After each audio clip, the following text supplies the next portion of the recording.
more bad government in Nigeria. And that was the only media that have been consistent speaking against the bad government and for the purpose for reformers.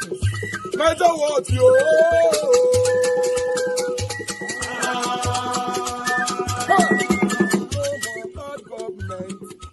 No more bad government. Niger what? No more bad government. Niger what? No more bad government. The only media that have been speaking. No more bad government. The voice of the voiceless. No more bad government.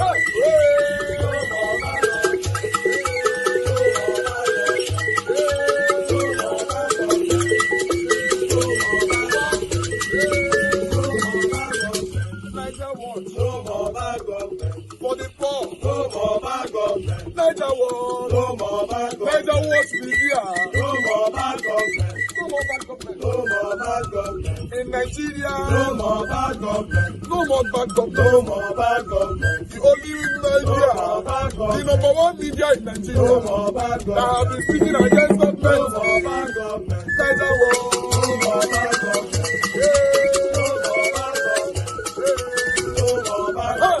Niger what you? The voice of the voiceless. The voice of the voiceless.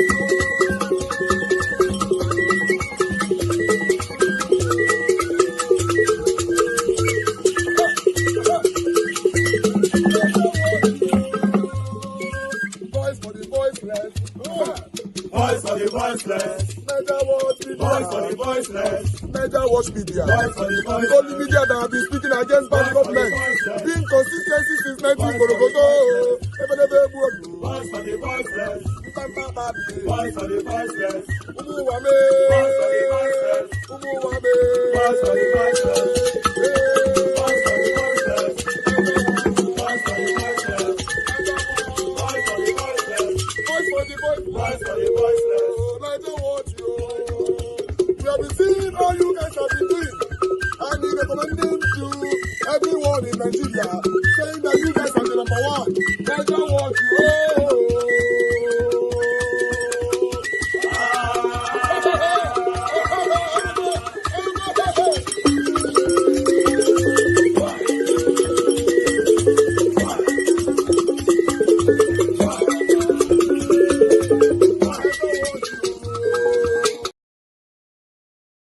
Taking you to is what is making. Look at your opportunities in Lagos. We cannot go back to our state. It now look like maybe the opportunity from our own state.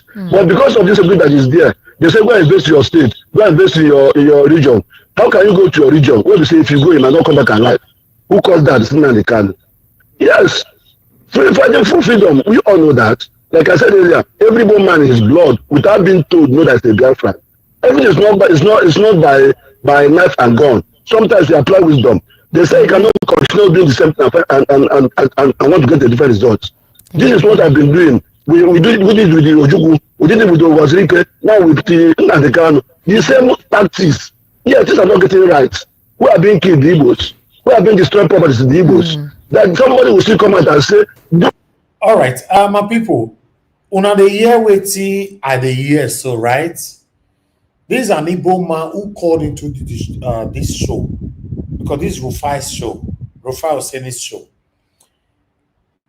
The man said his name is Shooks, and he's saying that if you ask him, unquote, I would prefer Nnamdi Kanu to remain there, not to be released from prison. He said it's from Onu. I bet my Igbo people, I don't know where Onu dey. Is any local government or a place called Onu? Igbo man calling to a live show saying he doesn't want Nnamdi Kanu to be released from prison. My people, una the year waiting be the year for year. Ah, God.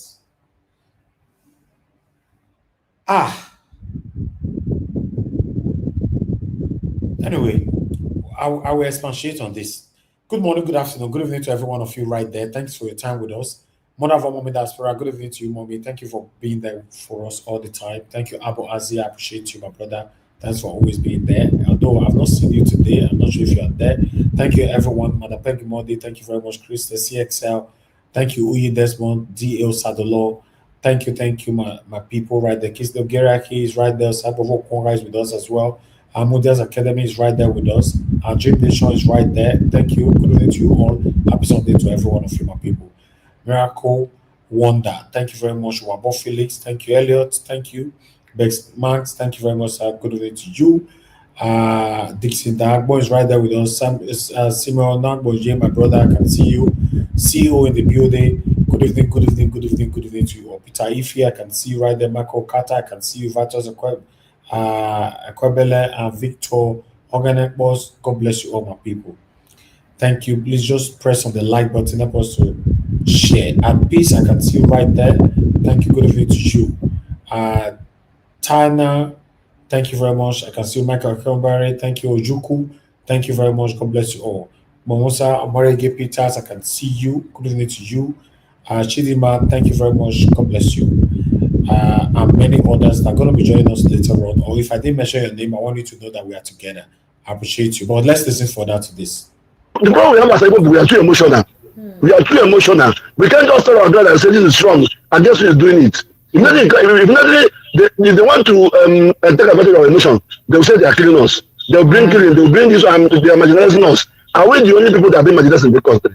Thank you very much. To be honest with you, he represents a couple of people too, actually want him to remain there. A couple of people think he was one that brought the unrest in the Southeast. The fact that you're not getting majority of the callers speak like this, a couple of people actually think this way. There are some people, if you say, do you want a referendum? Do you want to secede? They'll tell you no, they don't want that. So again, very, very quickly, a few seconds, Mr. Tony, I'll start with you. What's your takeoff? My takeoff is that Nigerians should take back their country. Don't mind what these political so-called leaders are saying. There's no problem in obedience. Nigeria will be great again. Well, for me, I would advise everybody to keep their head low and keep believing that one day we'll get it right as a country. And I will advise people to keep their head high because the country belongs to you.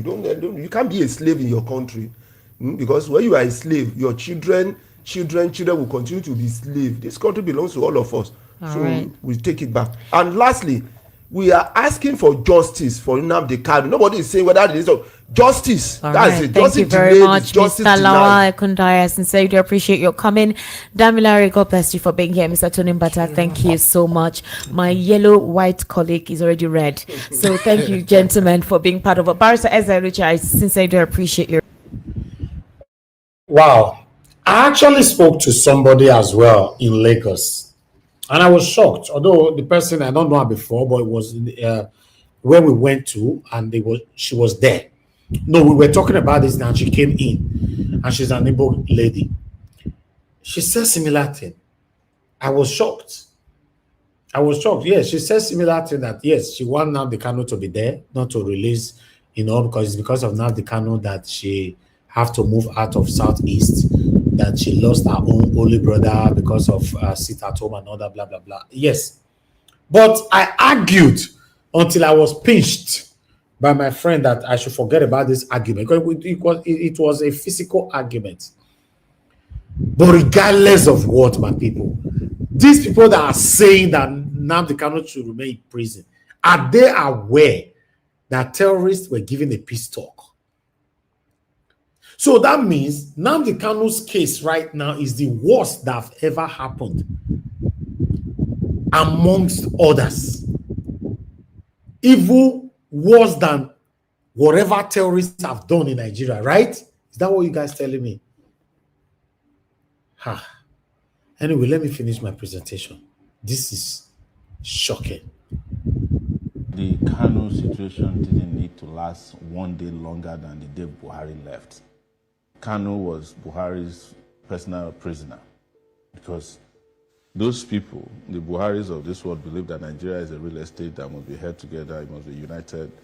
But you would think that people who claim they have broad minds about what Nigeria is, the diversity of Nigeria, the crisis, is the first person they would have done. The first person they would have let go is Nnamdi Kanu, because didn't we let go Sunday Igboho?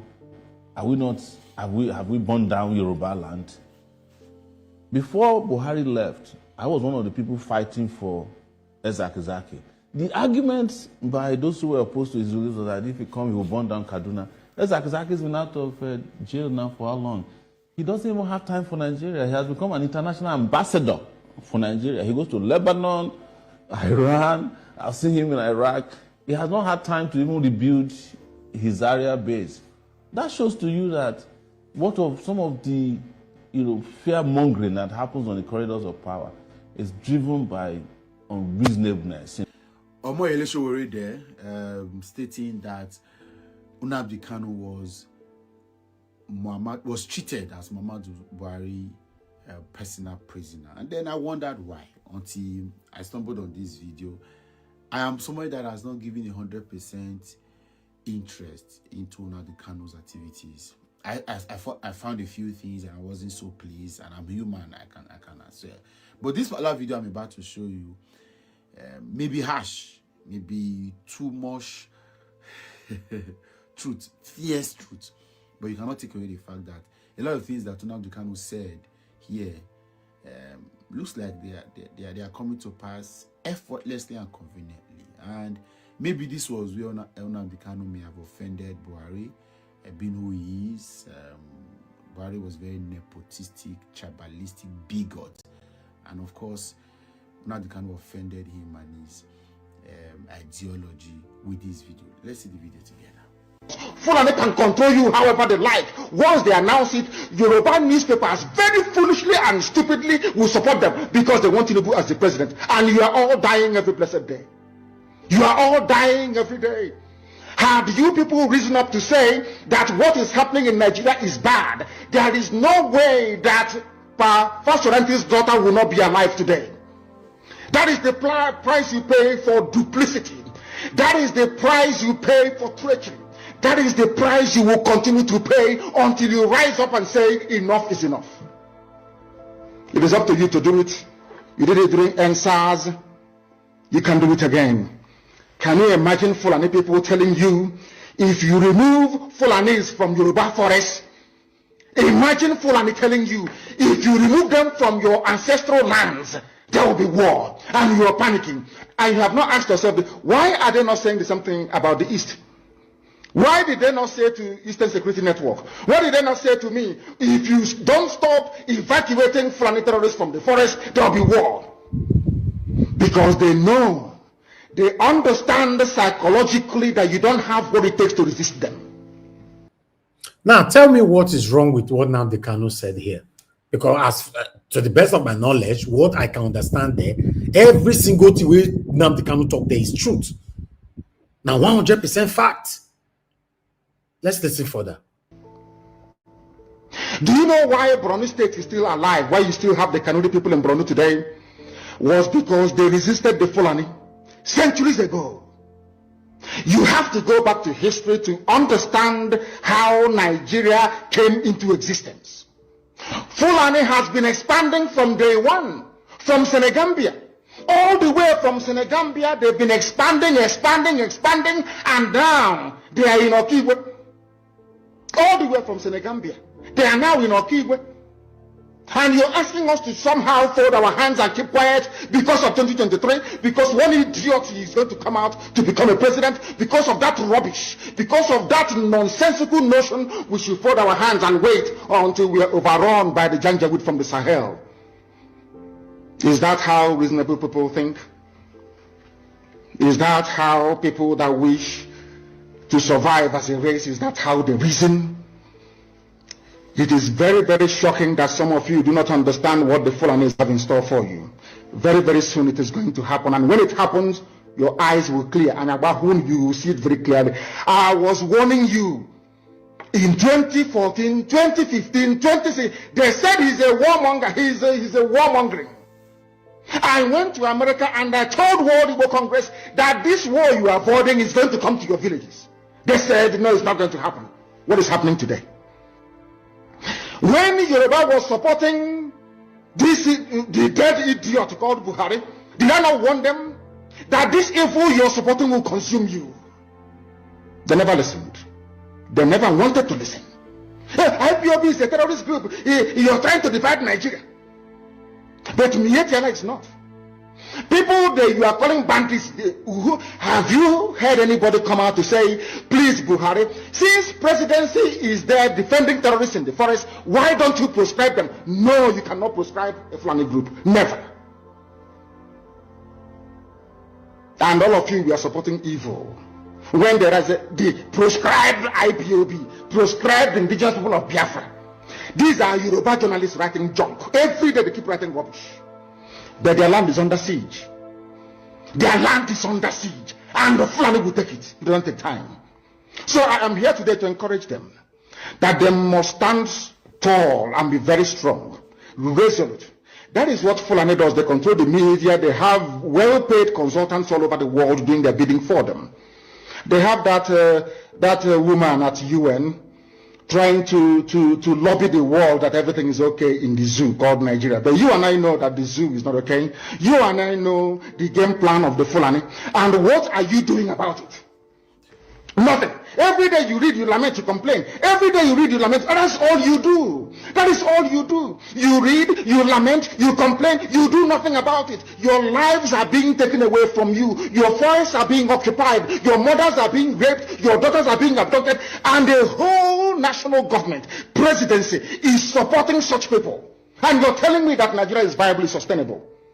Is that what you're telling me? That somehow this contraption is sustainable, it is viable. It can never be. Because the more you stay in one Nigeria, the more you are inviting the Fulanis to take over your ancestral lands, take over your villages, and to make life a misery for you. That is the end game. That is the outcome. If you doubt me, go and do a bit of research. Ask yourself, who are the Hausa people? Who are the Nupe people? Who are the Bachama people? All of these people were steamrolled by the Fulani march to the Atlantic Ocean. And now they're in Yoruba land. They're in their forests. They are in their forests. And who is going to drive them away from there? If not the Yoruba youths. Forget about your useless governors. Your elders are very strong. I love Yoruba elders. The way they behave, the way they talk. Very, very strong. They say they support Akeredolu. There's a governor from those states. They support him in what he's doing. People must come out to say that enough is enough. When you travel to the north, do you live in the forest in the north? The Igbo people in Sabangeri in Kanu, are they living of course it's Hausa land, are they living in the forest? They came to the town, they work very hard, they build houses, they build mansions, they develop the entire place. Is that not what they do? What are Fulani people doing in our forest? Nobody can answer that question. They say that they're pastoralists. I want some of you who have had your breakfast this morning, please go to your fridge or go to where you keep your beverages and you will see pig milk. Pig. Some of us were raised on pig milk. For how many years now? And you keep asking yourself, what is pig milk? Pig milk is minerally the same milk that the cows produce in Holland can be produced in the zoo. Tell me the country in the world aspiring to be a member of the UN Security Council where you move cattle from place to place. Are you people well at all? You so-called Nigerians, are you normal in the brain? I'm asking you a simple question. Show me a country that aspires to be in the 21st century moving cattle from place to place, telling me they are grazing. Which country is that? Please tell me. All of you don't have any shame. When you have people, an entire presidency coming out to defend a very primitive, archaic agricultural practice, then you know you embrace this mess. You are in one almighty trouble, I'm telling you. People are in a mess. The Holland that you get your pig milk from, do they move cattle from Rotterdam to Amsterdam? I'm asking you a simple question. But they produce the pig milk that you're drinking every blessed day. Why can't Fulani produce pig milk in Sokoto? Why can't they produce carnation milk in Kanu? They have the cattle. Before the white man came, did you see any Fulani in your forest? All these people talking rubbish about movement of cattle and movement of... I'm asking you, before Britain came and handed over Nigeria to Fulani, ask your grandfathers, please, or your grandmothers. Ask them. All this nonsense we are hearing today in this so-called one, I want to tell you the dangers of one Nigeria. All this nonsense you're hearing today about one Nigeria, Fulani in our forest, Fulani in our village. Before the white man came, did you see Fulani moving their cattle all over the place? Did we not have meat to eat? They will answer these questions for you. Because sometimes in Africa, we don't reason very well. The way we reason is disjointed. It is disjointed.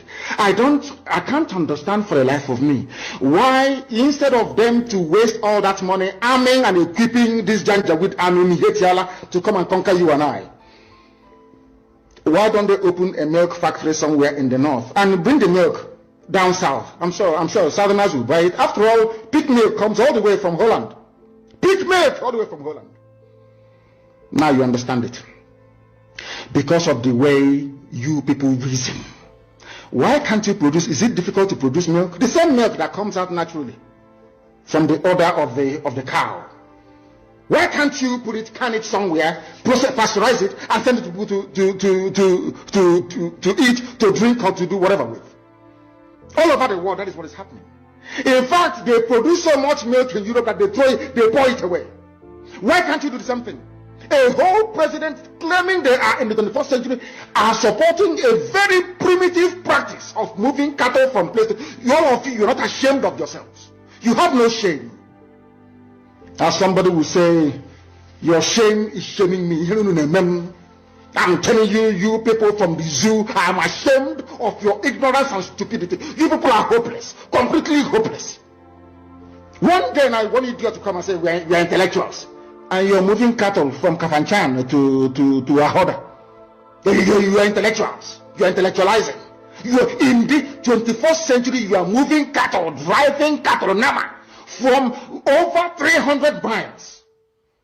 It's claiming Yoruba forest is a place for you to be in. You want to relax. Yoruba forest is every Nigerian is free to live anywhere and do their business anywhere. Yes. But when an Igbo man tries to sell beer in Kanu, you destroy it. You destroy their businesses, you destroy their hotels, but you can come down to the south and live anywhere you like and grace anywhere you like. And you're telling me that is a country, that is one Nigeria for you?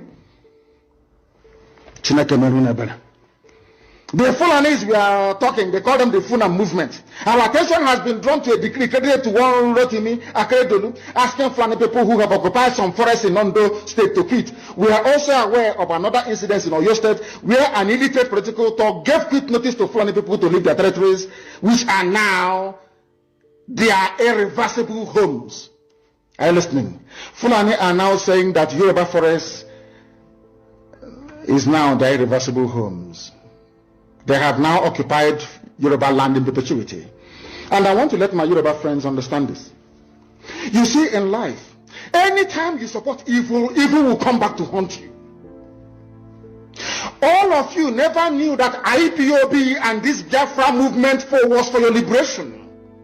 Some of you saw maybe the oil and gas from Biafra land. If they go now, we'll have access to oil and gas. In the process of having your eyes fixated on oil and gas, your forest is gone.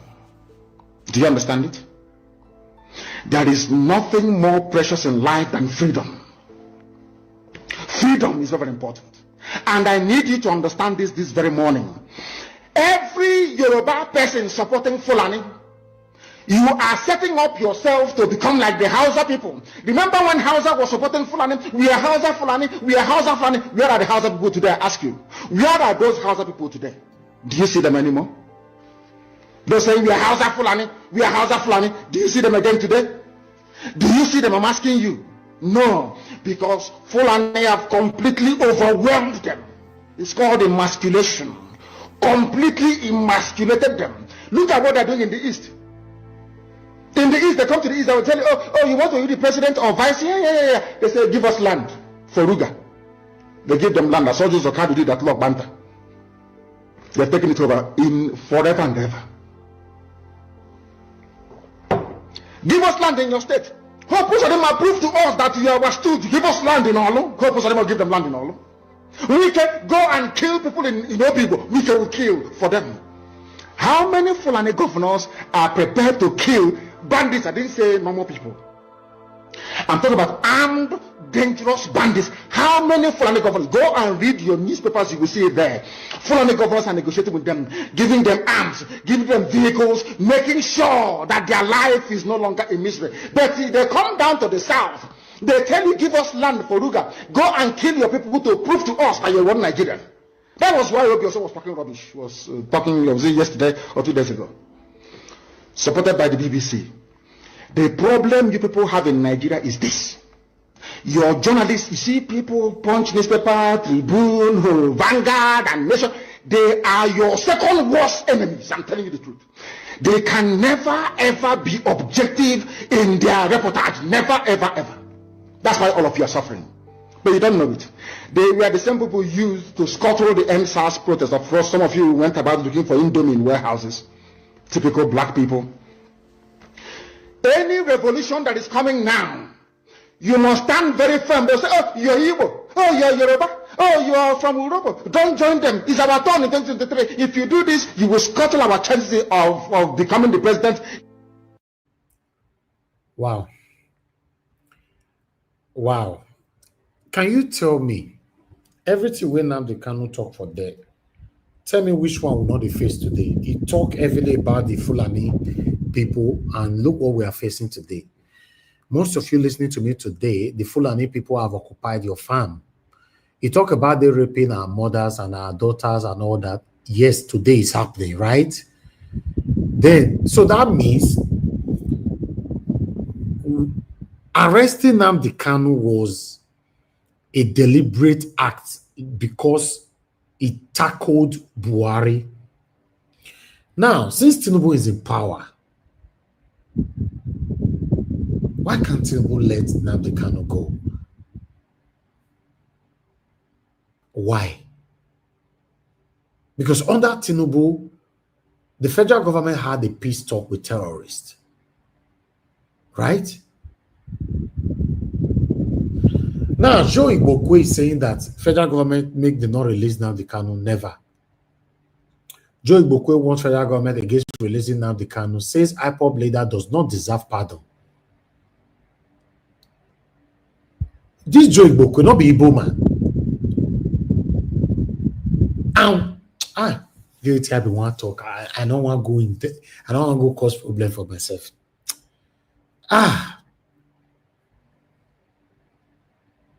Then I'll listen to myself. Meanwhile, Dele Momodu have also come out to say that is in support of the march to support the release of Nnamdi Kanu. So, which is a good thing.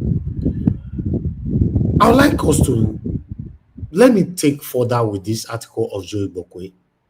As you can see right there, Daily Post. Run away from Nnamdi Kanu is a southeast problem. Joe Igbokwe issues warning to Sowore.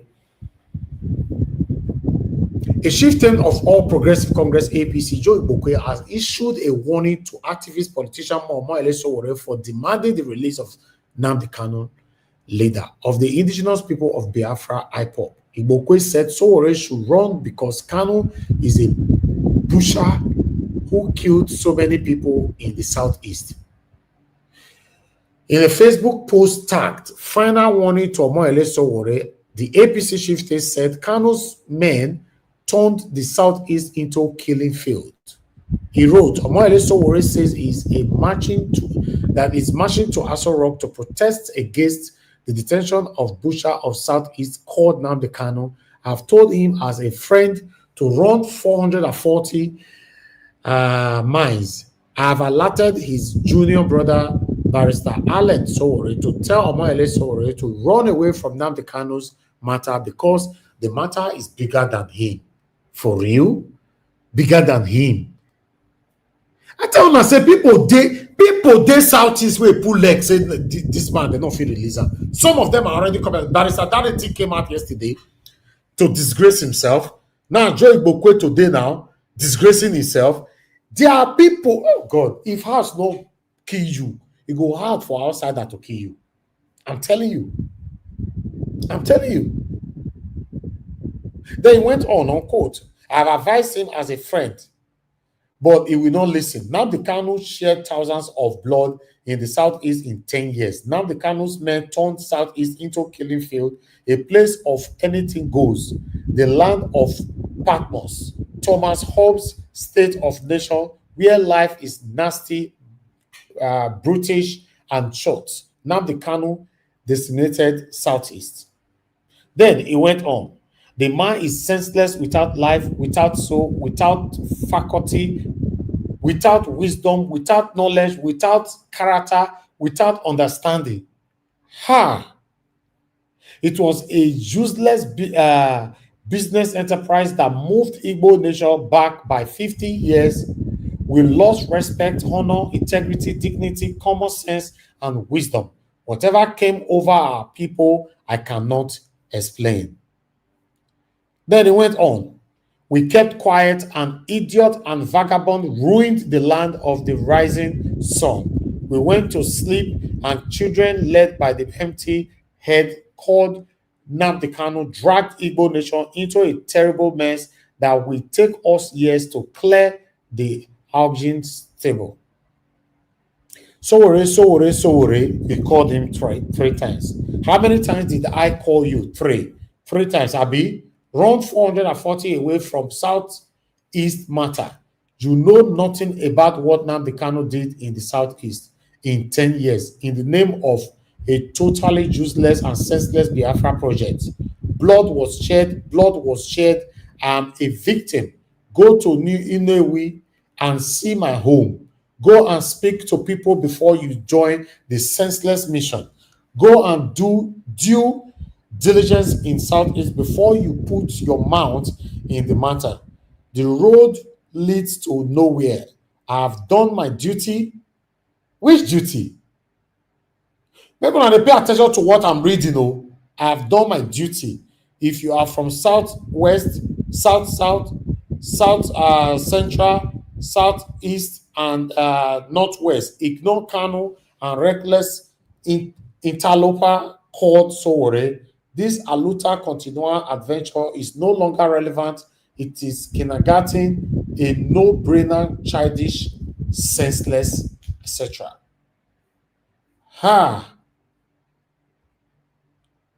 But regardless, I don't understand. Did you guys notice that this man talked from beginning to the end with so much hatred?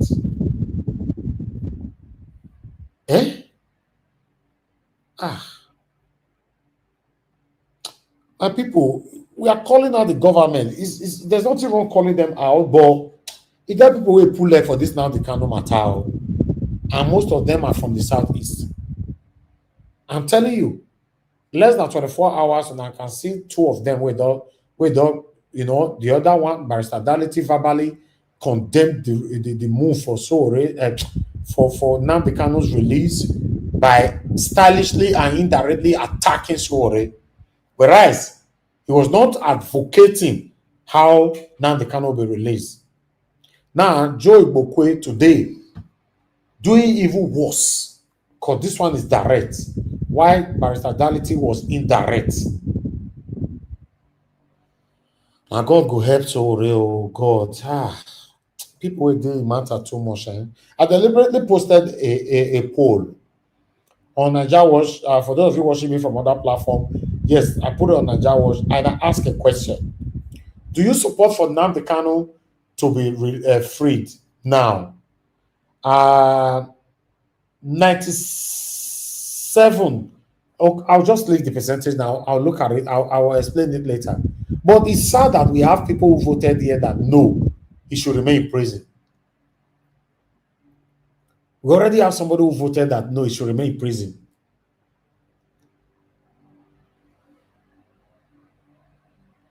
Now, these people, what was your take when government had a peace talk with terrorists? What did you do?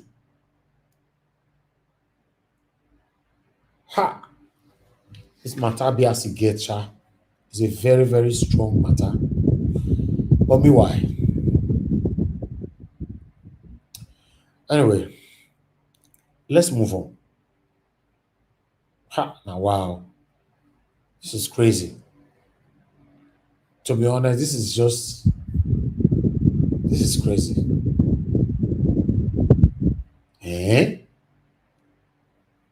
I'm just speechless, to be honest. But meanwhile, let's listen to this. People, so convicted criminals and other ex-convicts for Nigeria, ẹ̀yin ló kàn o. Now una turn to reap the dividends of democracy. These dividends under this administration, if they go round, it can reach you at any time. Just wait for your turn.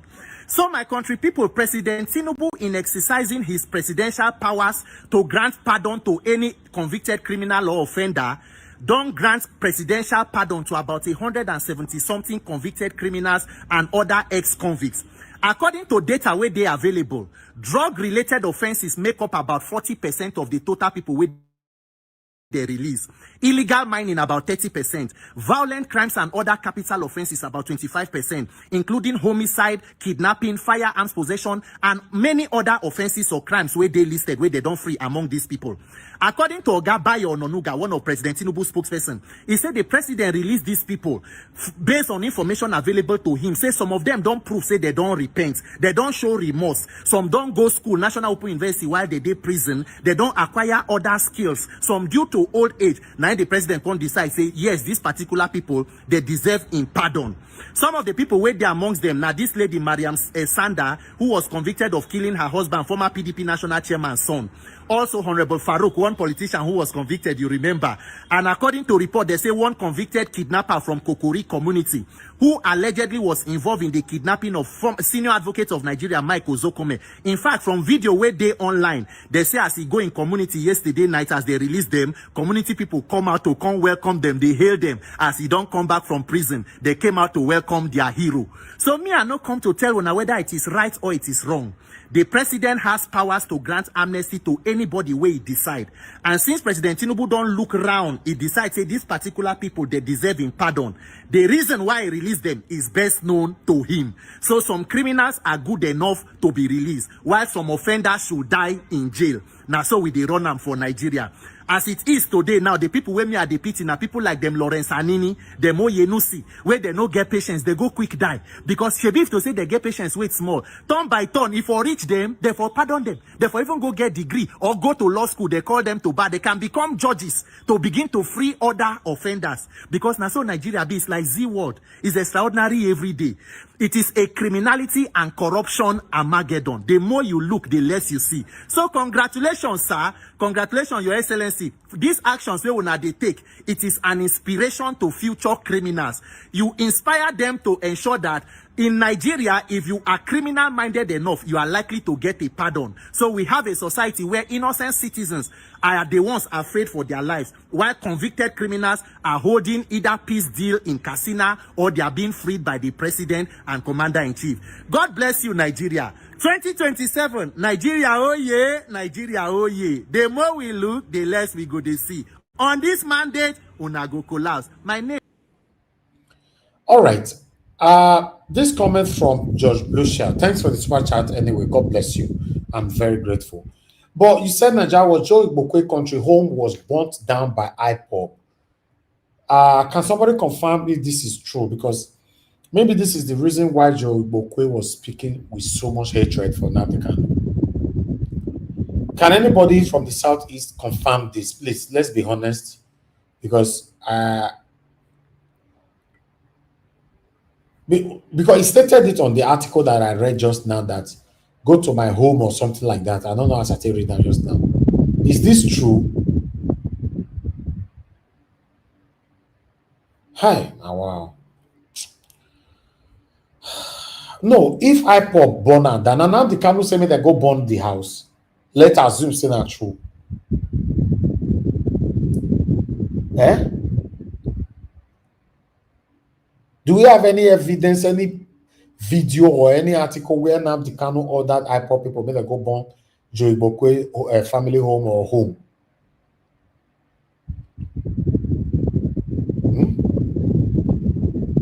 Because somebody said no, it not be true. But what's that?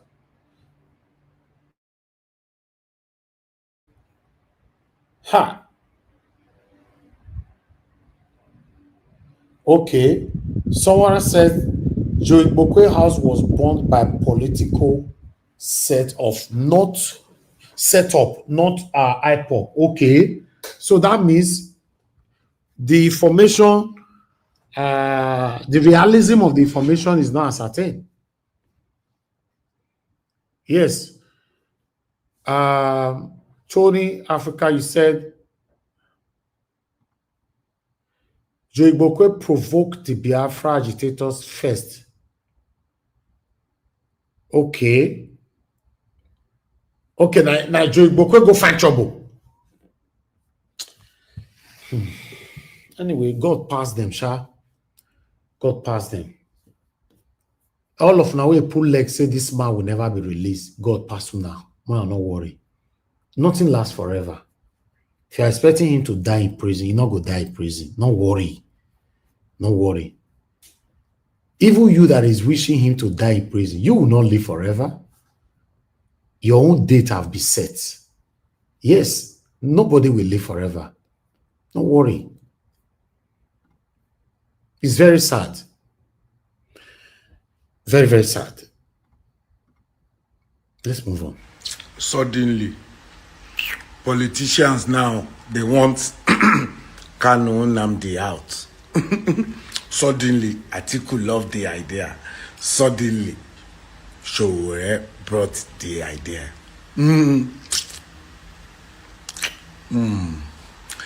All because of Southeast. All now the battle of Southeast. Sowore is now playing politics. I love that. And Sowore has played a good opposition role in Nigeria. I love what he's doing. I love it. I'm obedient. I'm sorry. I don't have apology for my decision. But I see that all of them campaigning for Nnamdi to come out now. Now because 2027 is near. President Tinubu, why don't you win? Release Nnamdi and win Southeast. Because Nnamdi is a good factor. So instead of them protesting, you go ahead of them. Release the guy, even if they sentence him to 10 years imprisonment. He's been there for over 7 years. So he has served 10 years. Even Samuel Epa or Epa, they don't give and reach how many years. Very soon he will be out. So even if we want to punish Sowore, Nnamdi Kanu, we have punished him enough. Look at the years he has spent. After all, you forgive someone that killed husband in a prison. You have a pardon, you know, and you have presidential pardon. You are the father of all. Release this boy, or this man, I'm sorry. Release Kanu Nnamdi. Don't let opposition use Nnamdi to score points and win votes. It's common sense. You know, come on.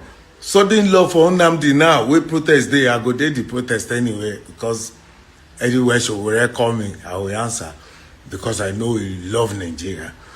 But at the same time, all of us have been begging for this man, Nnamdi Kanu. No man is perfect. President Tinubu, use your great office to free the guy. Even if they sentence the guy, calculate the years. The guy don't spend almost, if they sentence him 10 years, he don't almost done 10 years. Imprisonment. No political, no political criminal.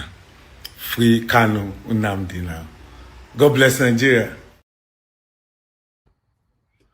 Now wow.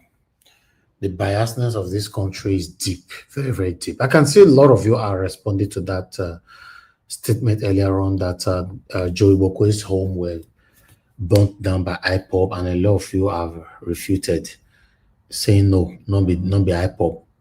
You know, so yeah. For now, I'll just stand in the middle of that particular statement because I cannot verify it right now. So for me, I will still stick to my word that Joe Igbokwe was speaking with so much hatred. Yes, they don't do anything. Now in they look for trouble, they go. If you have to check it, that man don't find trouble, tire. Apart from this particular matter, yes, he don't find trouble, tire. Now they find trouble. Idioma done. You know, that man is a Idioma done. You don't find trouble, tire. I don't report some of his satanic activities on Twitter so many times on this platform. So it's very sad. Meanwhile, a lady cried out today. Let's listen to this. Hey, please. My name is One Wave. I stay in 6th Avenue, 65 Road, Festac Town, Lagos. I was in my house this morning police people come, they demolished the house close to mine. They left. In the evening, they came back again. So I was surprised. What happened? Wow. We came outside. When we came outside, the next thing, the police people just came to my gate, started banging my gate. This is my house here. They started banging my gate. That somebody from here threw stone to them. I don't know how someone from here can throw stone. Stone cannot pass because they were doing demolition. Surely, the stone would have just gone through the demolition they're doing here. My husband was not around. He just came back. Now. My husband, I said, what happened? Because they were banging on my gate. They said someone from my side throw stone. My husband, I said, throw stone. He never took one. He never took two. They give and snap of it. Dragged him out of here like a thief. They dragged him from here like a thief. They carried 5 of my staff from here. I put them in their vehicle. I stay here in 6th Avenue, 65th Road, first time. They carried their phones. They carried everybody from here, like 5 people from here. I have over 40 people that stays here. This place here is my house. Look at it. This is the extension we did down to this place. There is no way stone. There is not even stone in my compound. For them to say stone, look at, there are so many stones here. They were doing this demolition. Surely stones, as they do, nine go hit them. The one way that they do demolition from here. Look at this. Look at how we take cover this place. How stone won't take past here. They carried my phone, my iPhone. They carried my iPhone. They carried my staff phone. They carried 5 of my staff from here. And they carried my husband. See the way they were beating my husband. They slap him. They say he be thief. They slap my husband. They say he be thief. For the same country, all of us.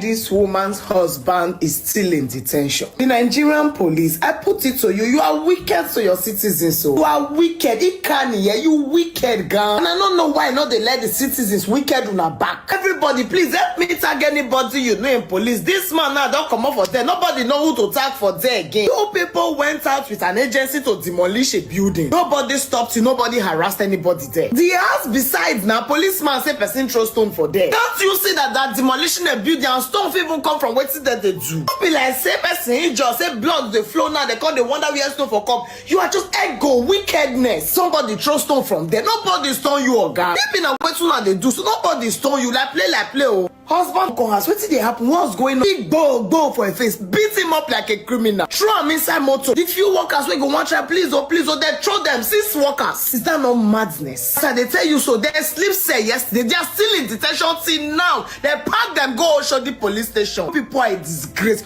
Oshodi people no figure that go that police station. The kind of stories you hear in Nigeria, you now wonder like, how in a country the woman now is going from DM to DM? Everyone help me beg. Nobody stone them. Nobody's look at my compound. Stone not them my compound. What kind of useless country is this? So people should help me tag Lagos police, because I don't even know what to do. Wanna help me tag them just at the two, because now they get the Lagos there. Didn't even take them to the station and say, okay, caution, one at they go, as they slept in cell. Even a 15-year-old boy. I'll go kill off now for me. On attack them. The woman even the beg say the theory gets with the inside nowhere. Her workers, they are not feeling fine. You put all of them inside cell because you are police. There's nobody that can question you. When you talk, people will come and try to defend this same system. Please help me tag whoever you can tag. Call whoever you can call. If you need the names, I can give you people. Use and say do something for me. Use and say do something for God. Use and say do something for this family. They release them and they go as since yesterday. Wickedness. Jamie, who they are waiting with this man? They want to tag and join because he's not a national, so he must still get the PRO number for that side or the police number for that side. Their name are Miriam, Gloria, Esther, Abraham, Sheyi, and so nobody stone on a police. Something concern what they do. This is just intimidation and wickedness. Even call your post today, come say sir, you fine. Police can never ever do good. May they do good from starting to ending. Don't attack them. Sono. I was in my house this morning. Police people come, they demolished the house close to mine. They left. In the evening, they came back again. This is very sad, very, very sad. You know, I saw the video earlier on this afternoon. The video was trending everywhere. You know, I'm happy that my sister, Mama P, don't talk for the matter as well. The country, man, I don't know what I want to talk, man. I posted out a link again for those of you that want to join us, and those of you that were calling in earlier on. This is the best time for you to call in. I'm done with my presentation already so that we can take it from here. Good morning, good afternoon, good evening to every one of you once again. I appreciate you all. Thanks for your time with us. I don't supposed to be here again, but because of this Nnamdi Kanu matter, I just thought, okay, let me come out and echo it once again. So if it's only one person that joined the panel or call in, I'm good with that. If not, I'm also good. I'll just end the show anytime soon. You know, all I can say right now is that if you know you are a true Nigerian, you are not a tribalistic person, please advocate for the release of Nnamdi Kanu. Please. Yes, any wrongdoing we don't do, you don't already serve him. Not be say you never serve him now, right? Please advocate for his release. Use your platform with hashtag release Nnamdi Kanu now. Thank you, Black Panther, my brother. Thank you, my brother. We don't come again. More grace to you. Thank you, my More brother. grace to everyone. We should not be disturbed. We should not move. The establishment is doing what they are used to doing. They are receiving orders from somewhere to perpetrate evil against the people that owns the land. And to Ibokwe was sins against the Igbos politically, and they went after him. He refused to stop speaking. He refused to stop speaking when they destroyed the Igbos' marketplaces. He was supporting the destruction, and the Igbo warned him, but he still refused. He started doing it because he was used by the then Lagos State government. Because part and parcel of the government, he was given a commissioner position in Lagos State, and he even said he doesn't have anything to do in the East anymore. He's right on record. He said it. So, Joe Ibokwe, I'm not surprised for him saying that he deserved it because it was his mouth that he used to bite himself. It was not the people that bite him. It was he that beat himself to that position where he now became angry with the entire Igbo nation. It's not only Kanu, it's with the entire Igbo nation that is angry with. He has sold his birthright and he has sold it for a porridge. That is what they have done. So that is it. And to Naija Watch, I'm going to send you a video. This video that I'm going to send you is in the book. But the man commented on it from history down to where we are today. And I will send you that video. That video is for your own personal consumption. If you consume it, you think over it, mutter over it. If you think it's deemed it right for you to broadcast to everyone, then you can go ahead. But I'm going to send you that video. That video is personally for you to sit down, analyze it, then you know what's going on in Nigeria. Thank you very much. Thank you, my brother. God bless you. Thank you very much. Okay, I have another caller. Quick, let me take this one so that I don't really want to spend time here today, my people. I don't want to spend time here at all. This is why I came out. Mother Deborah. Okay, Mother Deborah, you are calling me and I'm calling you back. Okay, you are calling back again now. All right, ma'am. Good evening to you. Please talk to us. Thank you, ma'am. Are you there? Yeah. Good evening to you. Good evening, Mr. Elvis. Thank you, ma'am. Good evening to everyone watching. You're welcome to today's program. Mr. Elvis, honestly, what is going on in Nigeria? Sometimes you don't even know what. You can see that man that came out to speak against Nnamdi Kanu's release. You know, the question I want to ask is, you showed a video of all the things that Nnamdi Kanu was saying. There's no one single thing that he said that is not true. Everything that he said is what we are seeing today.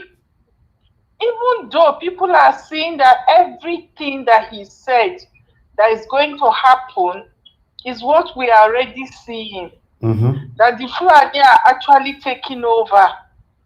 But still, people are still blind. They are still blind with hatred. Even if you don't like the way the man was talking or some of the words that he used. But did he say anything that is false? No. Everything that he said is true. And for those that are saying, oh, because of what IPOB did or they did not do, can they compare them with what the Fulani bandits have been doing? Maybe they should just they should just imagine when Fulani will take over their community. That is when they will know how Fulani will treat them. Everything that the man said is true. He was only trying to protect his people. He was only trying to create awareness for people to see the danger that is coming. These people don't understand how this thing works. Oh. Go back to history, find what happened. That Turkey that you are seeing today. Turkey used to be a Christian country, but today, what happened to the Christians in Turkey? The same thing with the Hausas. You know that the Fulani are just a minority in the north. But how come today they have suppressed the Hausa? So everything that Nnamdi Kanu is saying is the truth. But people, instead of listening to what he's saying, people are filled with hatred. But you see, whether you hate him or not, the truth of what he said is what we are already experiencing, is what we are already seeing, is what we are seeing already. So I just hope that people will overcome their hatred and they should look at the message, and so that they will not shoot the messenger. They should look at the message that he gave, and everything that he said is the truth. What he said is basically the truth. And in my own opinion, I hope that we said it last time. People who are behind Nnamdi Kanu still in detention today are some of the Igbo political leaders. It's some of them that are behind the reason why he's still there today. Otherwise, if they were really advocating for him genuinely, they don't have people who are sabotaging the cause behind the scene for their own selfish reason, like this Ibokwe man. And I can tell you that it's not the only one. I'm sure there are a number of them that might even be telling Tinubu leave him there because of their own selfish interests. Mm-hmm.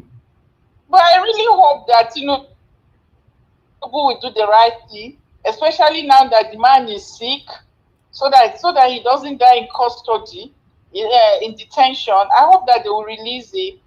And for those people who are hating on him, whether if you like, hate him, but one thing I know for sure is that whatever he said is the truth. And if people don't want to listen, by the time Fulani, look at Plateau State, look at Jos. Tomorrow now, we don't know which state is going to be the next. So those people who are hating on Nnamdi Kanu, rather than focus on the message, what he was trying to protect everybody. He warned us against what the Fulani people are going to do, and it's what is happening today. But unfortunately, some people are still blind. They cannot see the facts. Until when Fulani take over their state, that's when they wake up from their sleep. Thank you so much, Mr. Elvis. Thank you very for much. Your good work. Thank you, Mother Deborah. God bless you, ma. Thank you. All right, guys.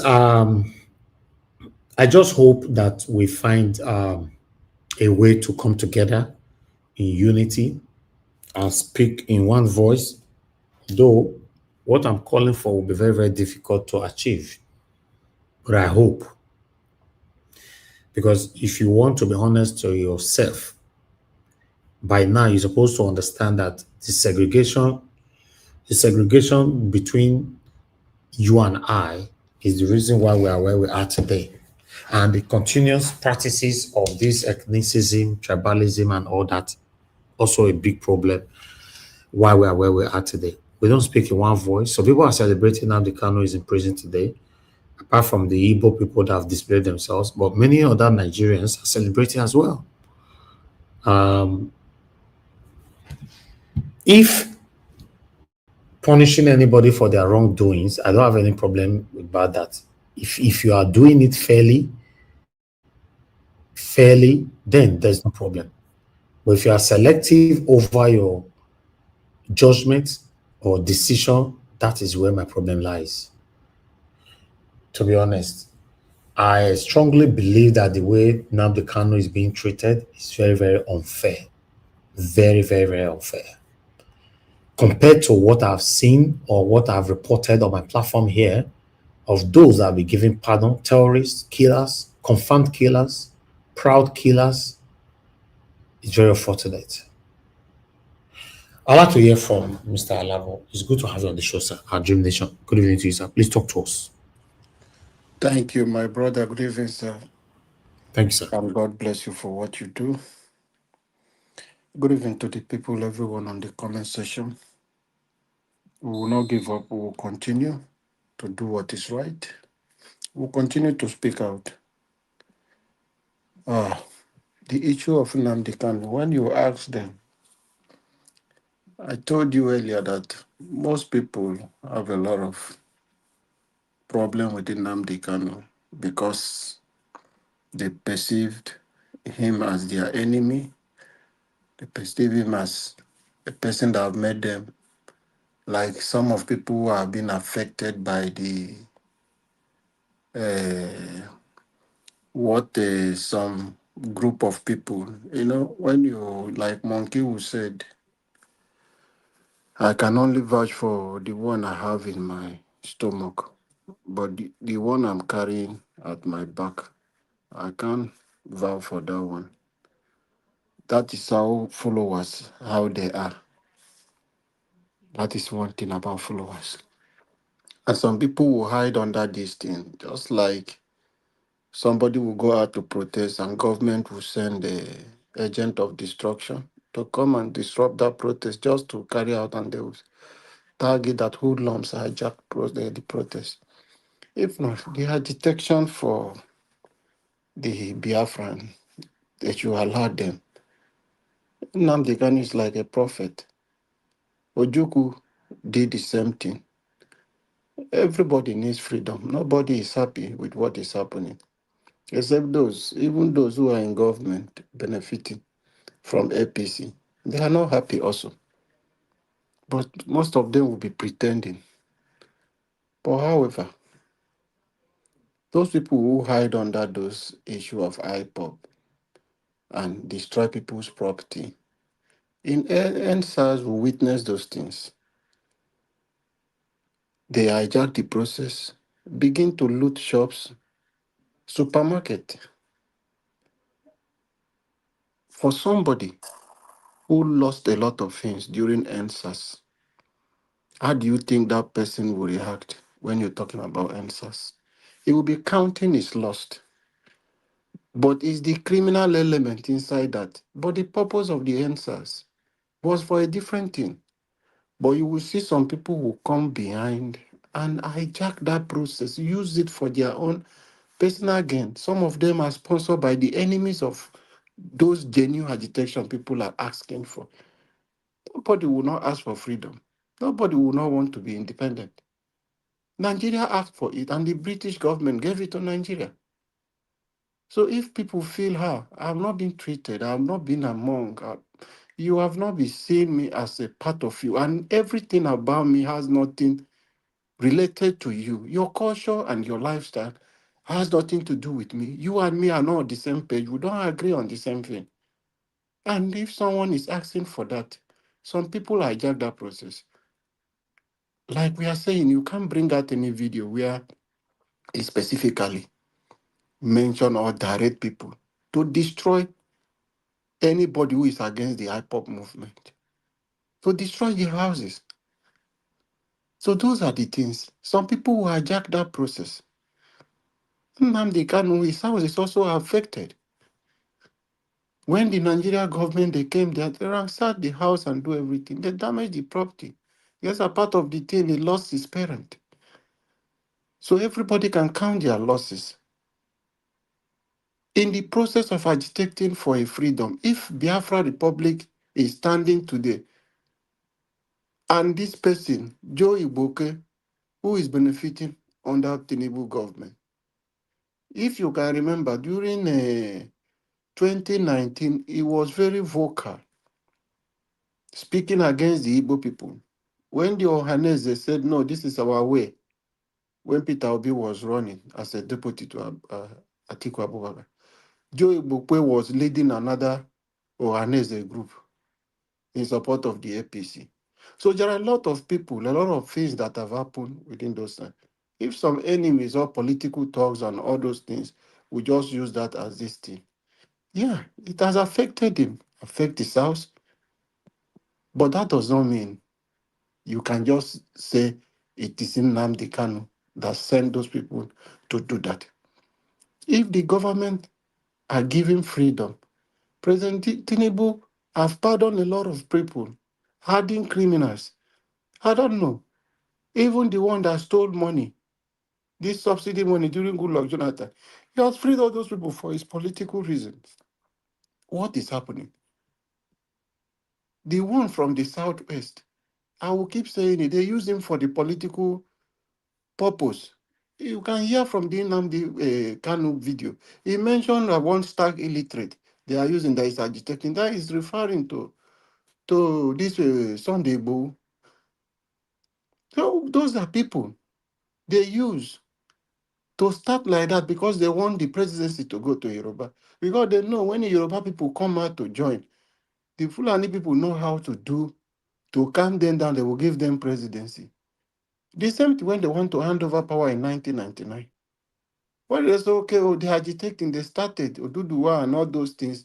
What people did to Abiola, they compensate them and brought out Obasanjo, who they can trust from the prison, to run the government for them. So anytime power wants to change to the south, what I'm telling you today, if Nigeria is still together, after Tinubu will leave office and the north will take over, maybe run for 8 years, what I'm telling you, another agitation will come from the southeast. From the second term of that government, they will start a problem from the southeast. They will start the Oduduwa Republic. They will start one group. And once they start like that, once presidency come, they grab it. So other region will be left out. So it's a political strategy. So they have been doing this. Nnamdi Kanu is asking for the freedom. Let's be frank. Let's just speak truth to power. Have they been treated fairly in the Nigeria we call? No. The constitution for the Igbo people is different from that which control other people. The way they will treat the issue of a southwest is not the way they will treat the issue of a southeast. People, a lot of things happen. In Rwanda today, that Paul Kagame is doing great job today. More than what happened in Biafra happened also in that same similar thing. They fought and they come back together and we say, no, we are no more Southwest, no more this. It's Rwandans. Let us agree on this. And they come together and they forgive each other. The country is developing today. Why are Nigeria finding it difficult to forgive the Southeast? What have they done? They didn't even do anything bad. But because enemy will always envy you because they see you as a light. It's always like that. Not that they have done anything to the Nigerian government. It's just a natural hatred. They see them as the people who knows the truth, who sees what their plan is. Everything in Nnamdi Kanu have spoken in that video. They did not mention that the Southwest are playing along because Tinubu want to be president. Today, is Tinubu not president? He has been sounding all those things. It was a plan. It was a strategy.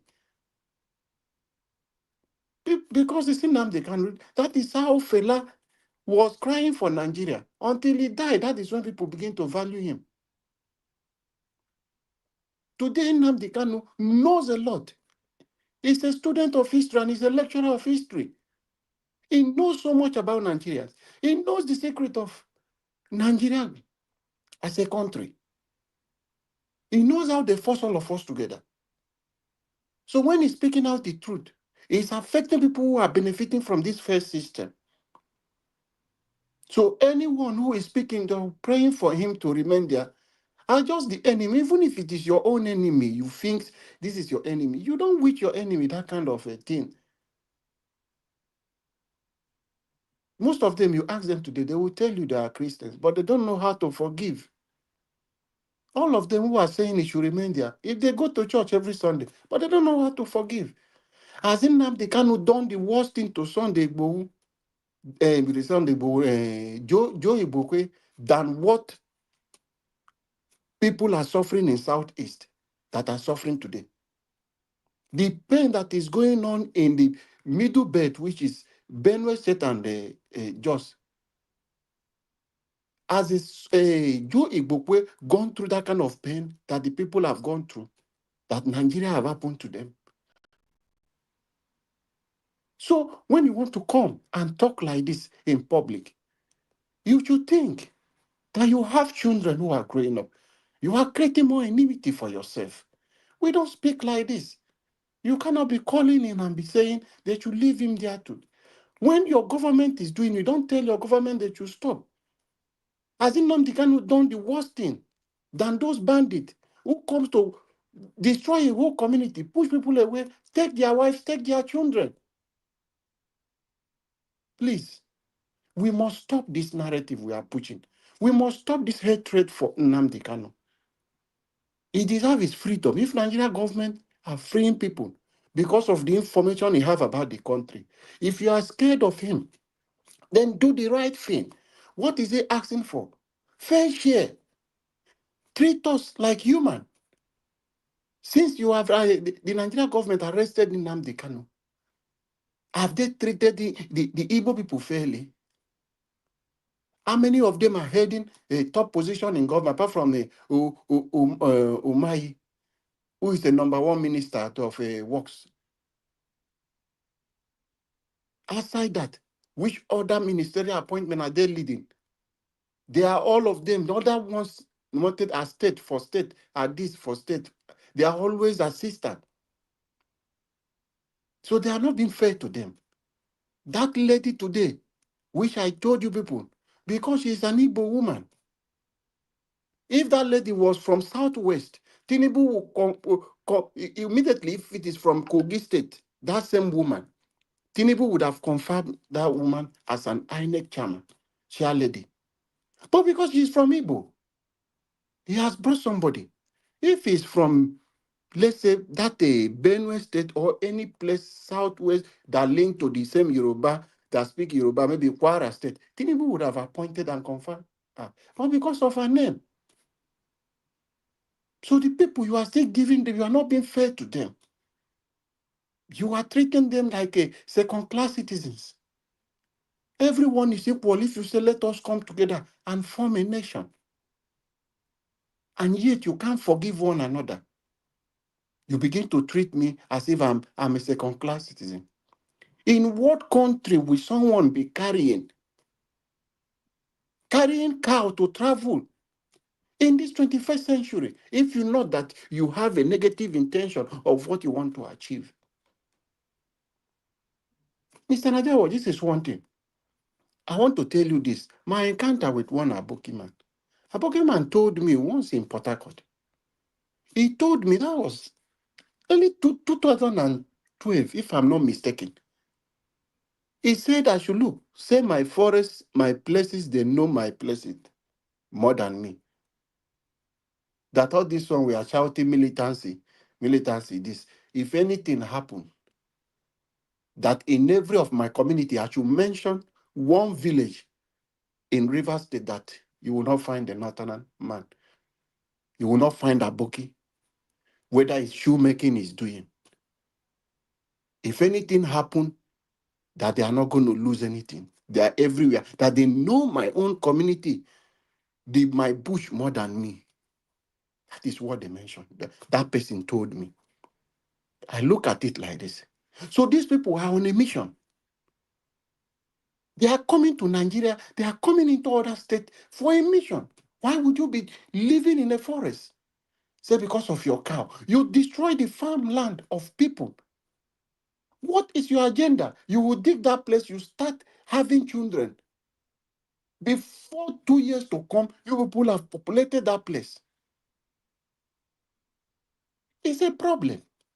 Nigeria have a right to go to anywhere and do business, but you must go in the right way. Come, buy a land. People will sell land for you. You put your cow in that place and feed your cow. Give them everything they need. In that place, must you take it walking around from Sokoto to River State? From River State to Bayelsa, you will travel around from southeast with the cow. You are even stressing the cow because they are on a mission. Nigeria, we must join our voice together. Whoever God is going to use to release Nnamdi Kanu, I don't know what you people will target. How you people think the forces in the southeast, those people are criminals who are against Nnamdi Kanu because they know he knows the truth. They are not doing the right thing. If the governors are doing the right thing, nobody will be scared of Nnamdi Kanu. Alex Oti is working in Abia State. He's the governor of Nnamdi Kanu. He will not be scared that Nnamdi Kanu is going to jeopardize his position of re-election when you are doing the right thing. So why are they scared? So it's only bad people who are scared of him coming out because they know that majority of Igbos are behind Nnamdi Kanu. They are behind him. It's just the elite who are few. Say the same thing we are suffering in this country. The few people who are privileged to have power are the people frustrating every effort in our country. That is what is happening in the Southeast. Majority of Southeasterners are in support of what Nnamdi Kanu is doing. Every of them want freedom. If Joe Igbokwe today is a governor from Inewi, where he's come from, say he's a governor from that place, if it's Inewi, I don't know, if it's Inewi, that is Anambra State, or if it is a Olu, that is a Imo State. If he's from Imo State and he's a governor there, when the Biafra become a country, will he remember his houses that is lost? Will he remain in Lagos and becoming a slave, speaking for politicians? He will be free. He will want to be a citizen and a number one citizen because already he's among the elite. But because today they are speaking for a political parties, that is why you see them talking like this. He doesn't want Nnamdi Kanu to. If Nnamdi Kanu remain in prison, as the problem of Joe Igbokwe solved, as all the problem and his family, has it ended, as the problem of Nigeria ended, so we must wake up and stop these shenanigans. Let us join our voices together. Whether it's Sowore, whether it's Peter Obi, whether it's Harles Oti, whether it's Atiku Abubakar, whoever God, any political reason they are using, all we need is in Nnamdi Kanu freedom. That is it. So that march, let Nigeria come out and march to Aso Rock. This freedom must start for one day. Today is in Nnamdi Kanu. Tomorrow it might be you. The same thing he has been saying, warning the Yoruba people of supporting the Fulanis. That the evil you support today will haunt you. Did it not happen to them? Their leaders. That man today is still mourning the daughter that they lost, the people took. They took over their forests.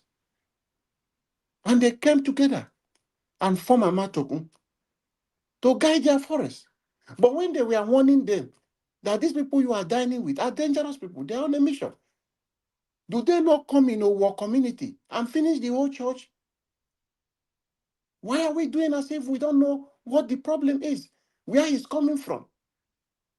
We must speak and condemn this evil. When you continue to keep quiet because of political gains, you want to be governor. So therefore, you don't want to speak out and condemn evil. Your family, may be affected. Maybe the time it will affect your family, that time you've left office. You've become a citizen like us, an ordinary person on the street. That time you might not have 100 police guiding you. It might affect your daughter, affect one of your children, or your family member. So we must condemn evil at all times. What is bad is bad. Let us join our forces. Let Nigeria government free Nnamdi Kanu. Allow him to go for his medical examination. Let them look at him. Let him treat himself. If you don't want to use the Nigeria resources, allow him. He's not a poor man. He can treat himself with his money. Our politicians travel abroad to treat themselves with our taxpayers' money.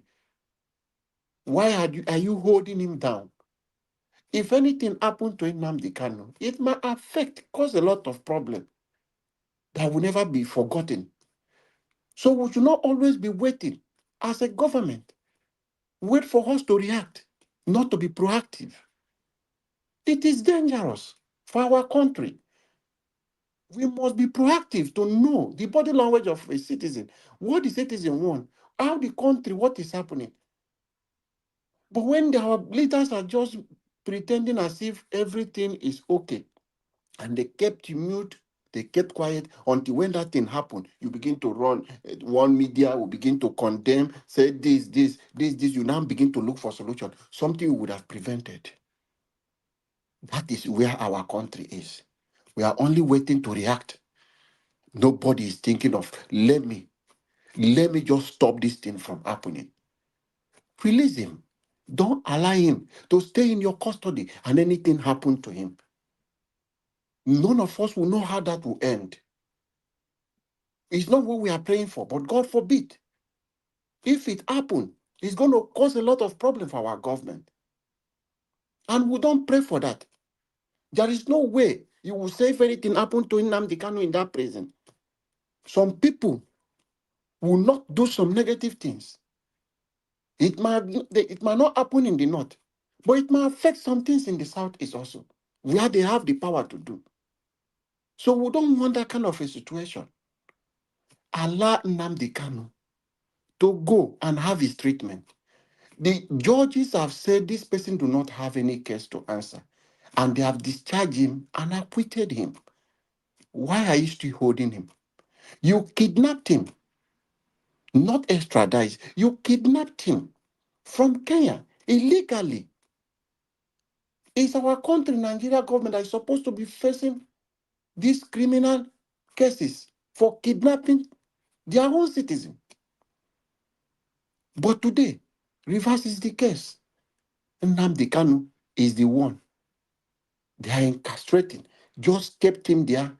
He wasn't sick. There was no medical condition for him. But because you castrated that person, you kept him in a one place, giving him, feeding him with akpu. There is no balanced diet.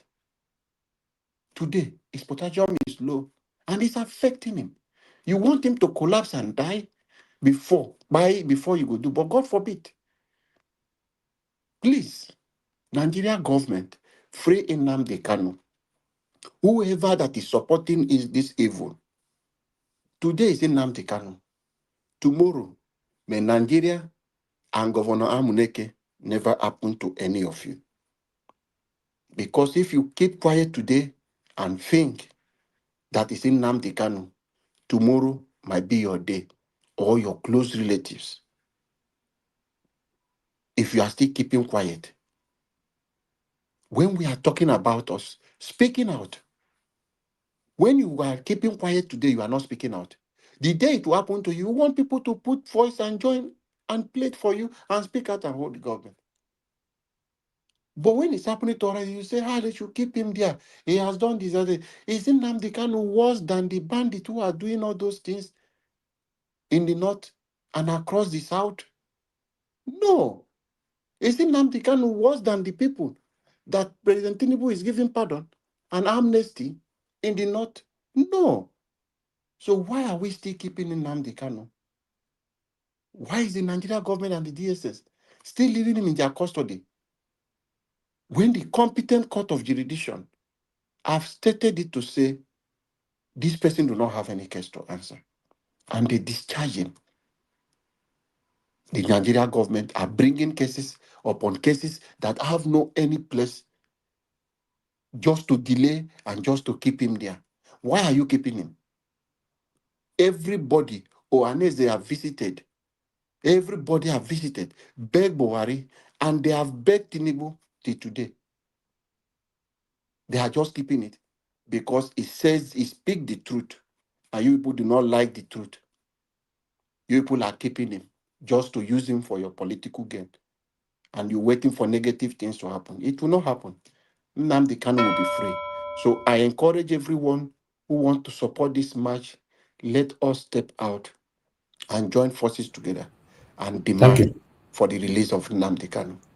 Thank you, Mr. Najawash, and God bless you. That was a wonderful submission, my lovely brother, Mr. Alabo. Thank you so much for coming out to speak truth to power.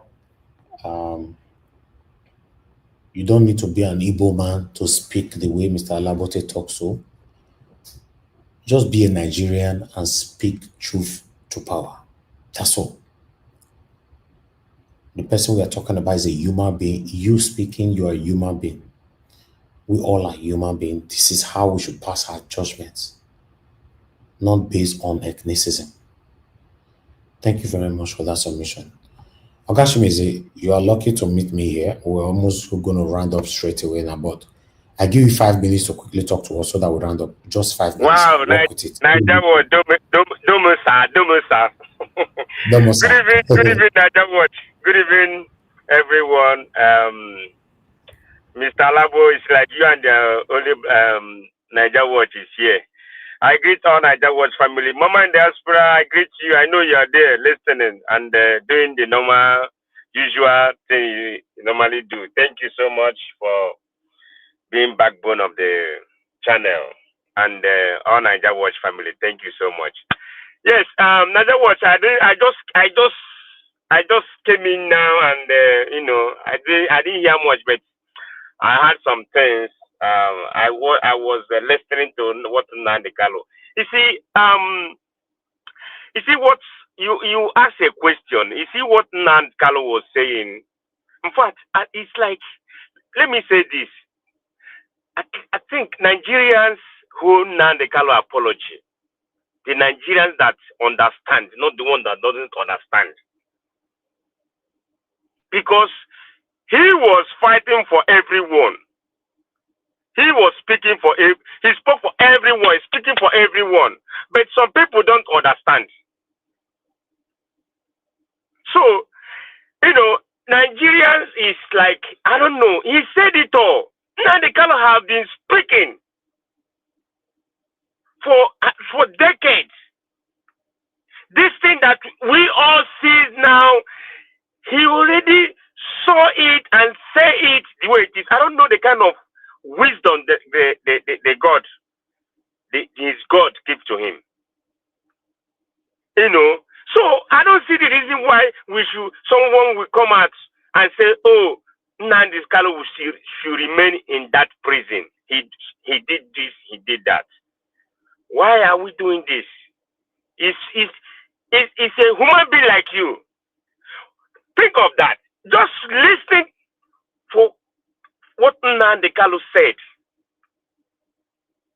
Listen and understand. Yes, this man he saw everything, and he came out and say it the way it is. Yes, he cursed, he abused. Yes, because when you're telling people that, if you're telling people something and they're not understanding and they're not hearing and they don't want to do anything, you will get angry and curse them, abuse them. Because the way Nigeria is today, everybody's sitting down on their comfort zone and drinking and doing all manner of things in the social media, in everywhere. They choose what they want to do. But the government, you don't checkmate them. You don't put your mouth. You don't put your mouth on what is trending or what is happening in your country. But this Nnamdi Kanu came out and said all these things. That's why nobody say they went and bring him. No, they kidnapped him. They kidnapped him because of what he said about the Fulani people. Is it not true? Is it not because we don't know what is going on? Some people don't know. Nigeria don't know history. If Nigeria know history, they will know all these things. Because they kill. I don't know what a country doesn't have a history. They don't teach history to your people in the school. They don't teach them history for them to understand. Every country has their own history. The Fulani came to Nigeria. They have came to Nigeria and settled in Nigeria because Nigeria gave them that opportunity, or the Hausas, let me say the Hausa give them opportunity. Like what Nnamdi said. They say Hausa Fulani. What on earth will you say Hausa Fulani? Hausa is different. Why Fulani came? Fulani came to Nigeria and they now settle. Oh, Nigeria give them free. The Hausas give them free hand. That's why they came over there. They come all the whole north and settled there. And want to push Nigeria. The original people of Nigeria, they want to push them away. If you say it, they will get angry. Is it not true? Fulani is everywhere. Mali, they choose Mali, Niger, all those places came into Nigeria. So today, what is happening? How many Fulani have ruled Nigeria? And no Igbo man have ruled Nigeria. How many Fulanis have ruled Nigeria? Is there any Igbo man have ruled Nigeria? Let us say it and the way it is, and let us tell ourselves the truth. The strangers have come and ruled Nigeria so many times, and the indigenous haven't ruled. The part of indigenous haven't ruled even one day. What are we telling ourselves? Joy Boko you're talking about, Joy Boko is a stupid man. These are the people that sell out. The Igbo sell out. He will see this in Yoruba land. He will see this in Hausa land. He sell out. How can you say your brother you won't be released because the Jagaban didn't pardon him? Now they can already saw Jagaban being a president. Go listen for so many his brokers. You will listen that Nnamdi Kanu say, oh, the person that is coming is Durumbu. And we are here fighting ourselves. We are here doing all kind of this thing. We are here now saying, oh, in 2037 will happen. He will be there. You people are playing. You're playing. Jagaban already, he already put things in place. Already do it. Anybody say, oh, 2027, we will do this. It can't be the same thing again. The 2023, oh, our eyes are open. Put your eyes open. Your eyes is closed, my friend. No, none of your eyes is open. Anybody that say your eyes are open is a lie. You guys are sleeping. He will still remain there 2027. But me, I say it today. I think today is what? Is it 13 or 12? I say it. You will come back and say, oh, one man in the what? Mr. Chibeze, he said it. Because 2027 and now, how many years in Taba now? How many years differ? No reform, nothing. We are seeing you are clapping, you're saying, oh, you want to get it right in 2027. Let everybody come out and let's march. People that are around, march to Asorok on this 20th. Sowore, I support you for this one. Keep it up. Don't ever slack back. Don't slack back. Don't go back. Because some people, when they start this thing, like two Baba, when he want to do a protest, they come and warn him. The guy went back. Why? See, Nigeria is not practicing democracy at all. Nigeria is in a military regime. If you don't know it, check Buhari. Check Buhari did his own. The only people that I say is Yaradua and good Lord Jonathan. But when this APC came in, APC is military regime. If you don't know it, APC is a military regime. It's a military regime because the way everybody's fear. They have put fear in masses. Masses will never come out and protest. Masses, people will never come out and say, "Oh, we don't need this." I know that time we enter the streets. Even during military regime, we enter streets. But a civilian regime, no one will enter streets because they have gun and blade. They have everything. They have police. They have army. How many? You see, that time I know the song you normally sing. How many people soldier go kill? How many people soldier go kill? They go kill us, yeah. That is our song then. When we are the street protesting, I was among. Not this one go come. When they call for protest, I will come out. But this time around, oh, they're in their comfort zone, doing their content creator, doing their TikToking, doing their Instagram, doing their Facebook, doing all kinds of things. It's so bad that Nigeria don't want to get it right. The masses, the people there. Nigeria Watch, thank you. Wow, Ogashimize, thank you very much for that submission. God bless you, sir. Thanks for coming in to put your voice to this. My brother Olumide, it's good that you came in. I beg, talk to us. I give you the same 5 minutes. Good evening to you. Thank you, Elvis. Appreciate everybody else on the panel. My greetings to you all. My respect. Everybody watching and listening. My respect to you all. So Elvis, thank you for all you Yes, sir. do. Thank you for using your platform to be a megaphone to address everybody Thank you. for that, please. Hopefully, things will turn for the better. That's all we can ever hope for.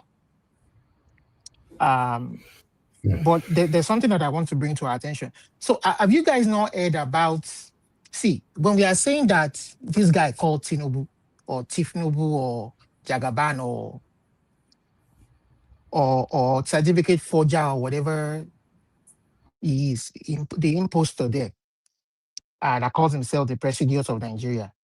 Did you guys not see that the person he appointed, when we say these guys are deliberate, that they are deliberate in their action, in what they are doing, and the kind of electoral reform.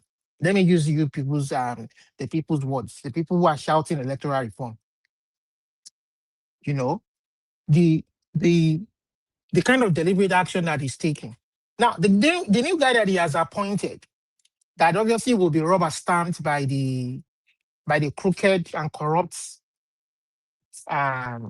National Assembly there. The guy certificates. I don't know if you've heard about that news that his CV is tainted.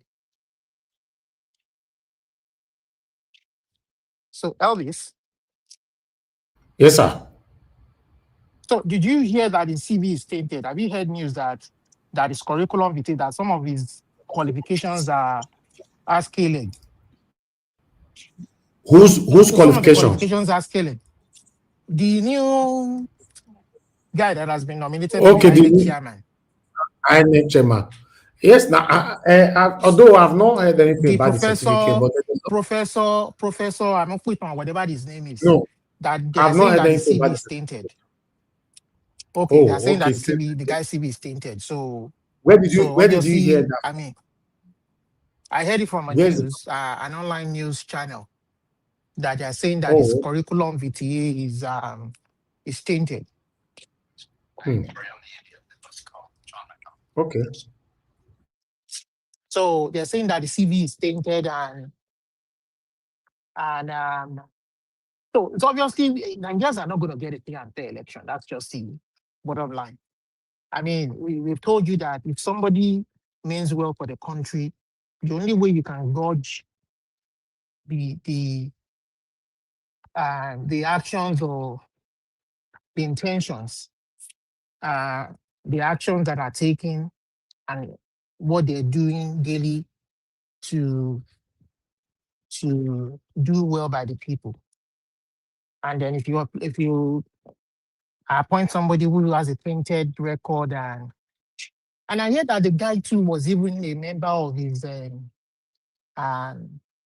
defense team at the Presidential Election Tribunal. So you can see where he's exactly going. I think my headphone is having a problem. I'll come back later. Sorry. Okay, Olumide, but you need to come on time because I'm rounding up now. Anyway, I appreciate every one of you right there. Thank you very much for your time. But let me quickly move on straight to our Dream Nation. Just this one are just 2 minutes quickly. Then I come to Ogashim as a final solution. Our Dream Nation, are you there, sir? Okay. Thank you, my brother. Thank you, sir. I'm with you. I'm always with you.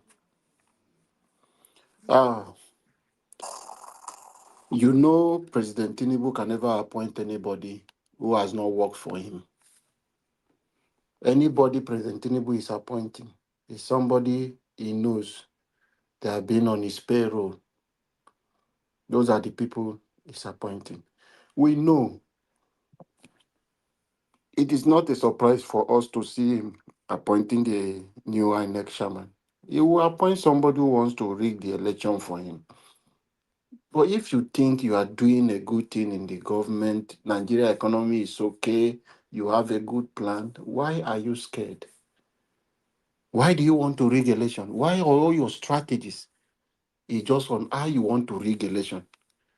You are bringing false narrative, you pushing it to Nigerians just because you want to achieve that perfect the rigging. That is just what APC is doing.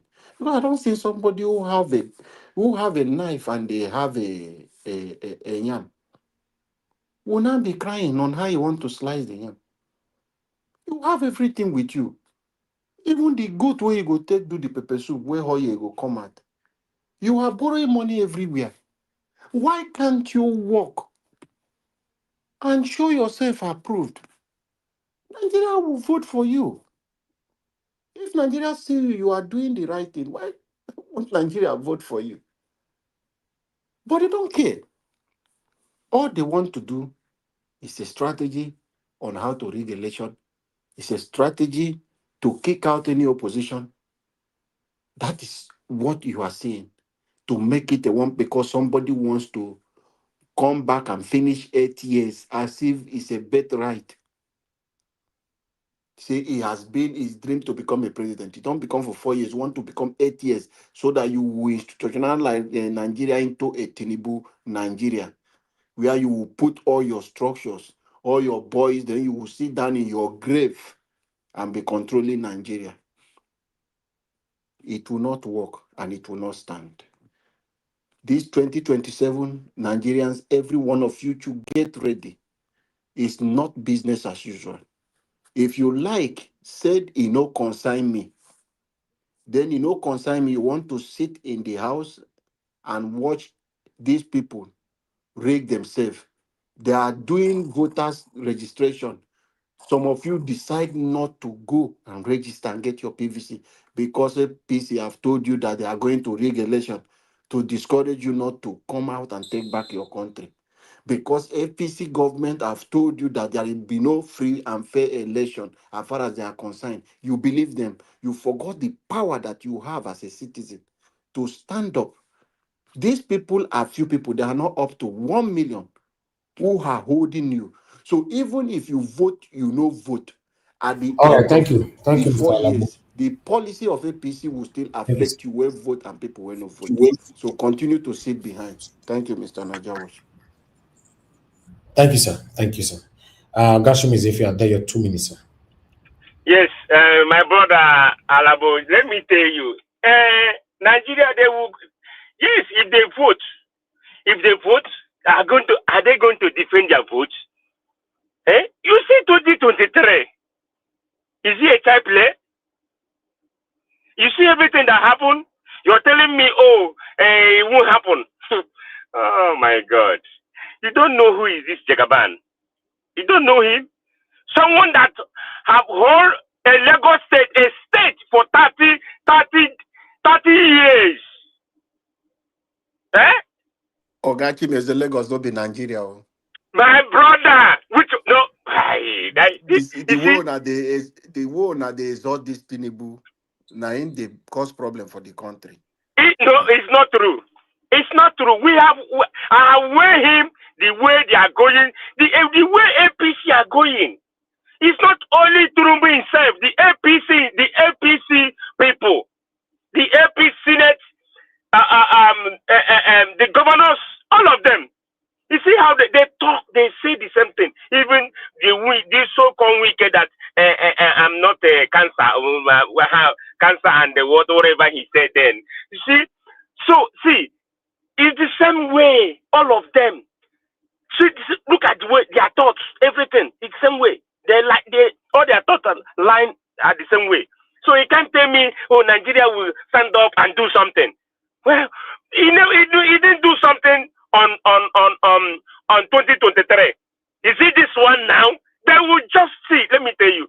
See, if something happened for you, if something happened for you now, if you make a mistake or something happen,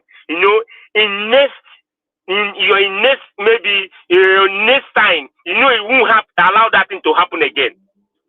They will have way to make it so that no one dies. They will do it the more you look. I'm telling you, if Nigeria is saying, but let Nigeria wake up like a lion, like a hungry lion that want to eat a raw meat, or he sees a raw animal. Say, no way, I will grab this. That's where Nigeria will get up and say they are hungry. That they are hungry of this. The power need to change. We must change this power. Mr. Kimezi, I'm sorry, yes. I have to come in here. So we've gone past that point where you would tell people to go and get their PBC. Please, that shouldn't happen anymore. No. So there's no point. Even when you get your PBC, nothing's gonna happen. It doesn't work. But I'm not saying that. I'm not saying can't get your the PVC they get. What do they use it for? The PVC so there's no point. The PVC everywhere. Is not good. These people don't have any integrity. Yes. They need to be swept out of that place.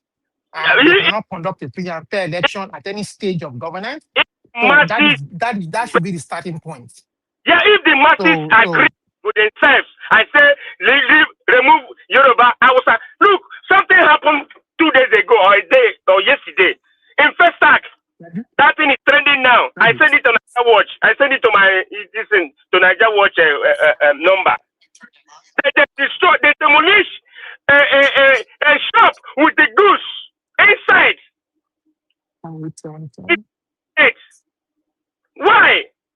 In this hardship, you would demolish shop, a supermarket with goose inside. That is not wickedness. All right, Odashimeze, thank you, sir. Thank you. Let me hear from Olumide. Are you there? 2 minutes. Yes.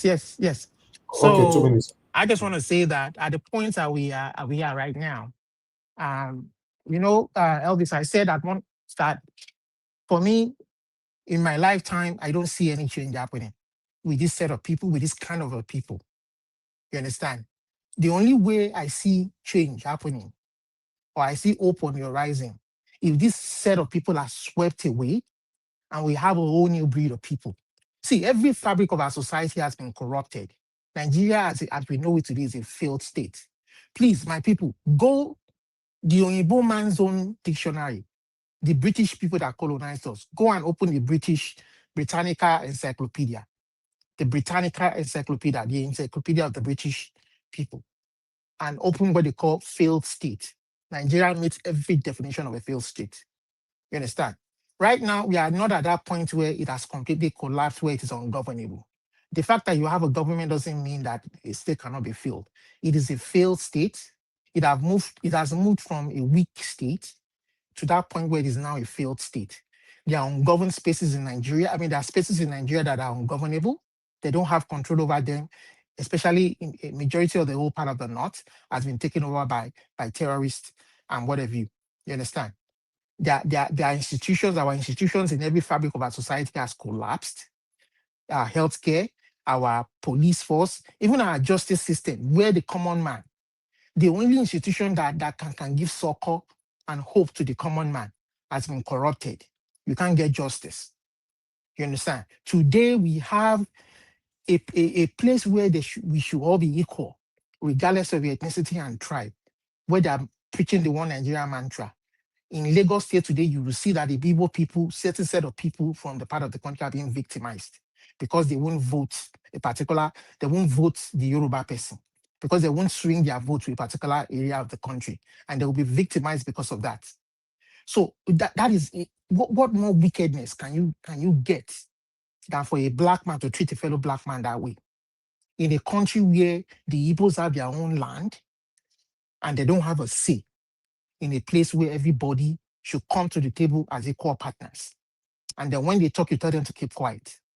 So I mean, this is just enough. You can have a free and fair election. And this has gone down even to the local government level where you can't elect who your local government chairman is. Look at local government chairman. A local government administration, Elvis, you'll be any witness. You see that in the UK. I mean, right before your very eyes, that the local government administration, you don't have a riffraff governing, being the councillor or the mayor of a city. You can never have a riffraff. You will have people who are well educated, well enlightened. You understand? Being chairmen of local government, that is how you build your society up, not riffraffs, not agberos, not certificate forgers. You understand? So this country can never move away. We can never move beyond where we are right now. We want to keep getting worse. This set of people have to go. They have to go. I don't know. See, these people, they have brought in terrorists to lay siege to the country. You understand? So that even if the army, your regular law enforcement, they won't do their bidding, they have people that will do their bidding that will start killing all the citizens one by one. That won't do their bidding. We have a terrorist government in place. You understand? And we have to see everybody, we have to speak out. Whatever will affect the Easterner, what Kanu was speaking against is what every man, every ethnicity in Nigeria, every ethnicity in Nigeria deserves. His fight is not just a fight for the Igbos. It is a fight for the rights of the Ibibios. It is a fight for the rights. So whatever he's asking for, as a Yoruba person, you sit down and think to yourself, is this a reasonable fight? Is this a common sense fight? You understand? Can he apply to my own people later on in future? Yes. It is a common sense fight. And I agree with everything that he's fighting for. So his fight is not just for the fight for the Igbo people. Just like in the US, when Martin Luther King was fighting for the liberation of the black man in the US. Today, when Martin Luther King, when they got that liberation, when they got some level of progress and advancement, it wasn't only the black man that was enjoying it. You would see that every ethnicity from every part of the world was coming, and they were giving them the same rights, whether you are from Caribbean, whether you are from India, whether you are from Chinese, whether you are from, you understand? They were enjoying the same rights and they were treated equally. You understand? So is this the same thing that is happening in our country right now? Everybody must come. We are all equal partners in this stake. Whether your population is 2 million, whether your population is 1 million, whether your population, everybody should be treated equally. And if they are going to keep writing amend their useless constitution, if they like, let them go and write useless constitution. Let them return us back to regional system. If they don't do right by the people, and if any one section of that country feels neglected, and they come out tomorrow to come and shout and carry arms, people like us will support them, because you have to do well by the people. Everybody must come together, and we must come together and renegotiate that country. You understand? So until this set of people go away, they've corrupted every fabric of our society. Is it the justice, all of our institutions? So as we know it now, Nigeria is a failed state. You don't have a working no institution is working? Is it electricity? Is it now they are All going right, to thank you, thank you, institute tax reform? They want to institute tax thank reform you, now and start thank collecting you, money from people to pay all the thank you, debts, all Olumide. the debt that went to borrow money where they Olumide, are don't you hearing borrow, me? where they don't steal. They will come, they use the common man tax Olumide, are money you to pay hearing that me? money. You see the I sense where think they get like that. Olumide, it's I not see hearing. some bastard if you are not hearing me. I Niger, yield there was. All right, thank you. Niger, what Thank you. I saw one comment. I laughed. Okay, They say what comment is they that, sir? say they say if your president Kpainko, they are referring to my submission. They say what of if the president Kpai? I say look, this 2023 if you pray you make it by Anyway, you. let's hear from Mr. Oduwa. Mr. Oduwa, it's good to have you on the show. You have 5 minutes. Thank you, sir. Okay, good evening, Mr. Najawash. Good evening, everyone in the panel. Good evening, commenters, listeners, and viewers. Good evening, Mommy Diaspora. Anyway, well, I don't have much to say than to say that when this preaching that Nnamdi Kanu is preach, I thank God that if it is church, this thing happened, they will say it's a prophet, all of them will start pumping money there. All these things came to pass. Not that it look like, all have come to pass.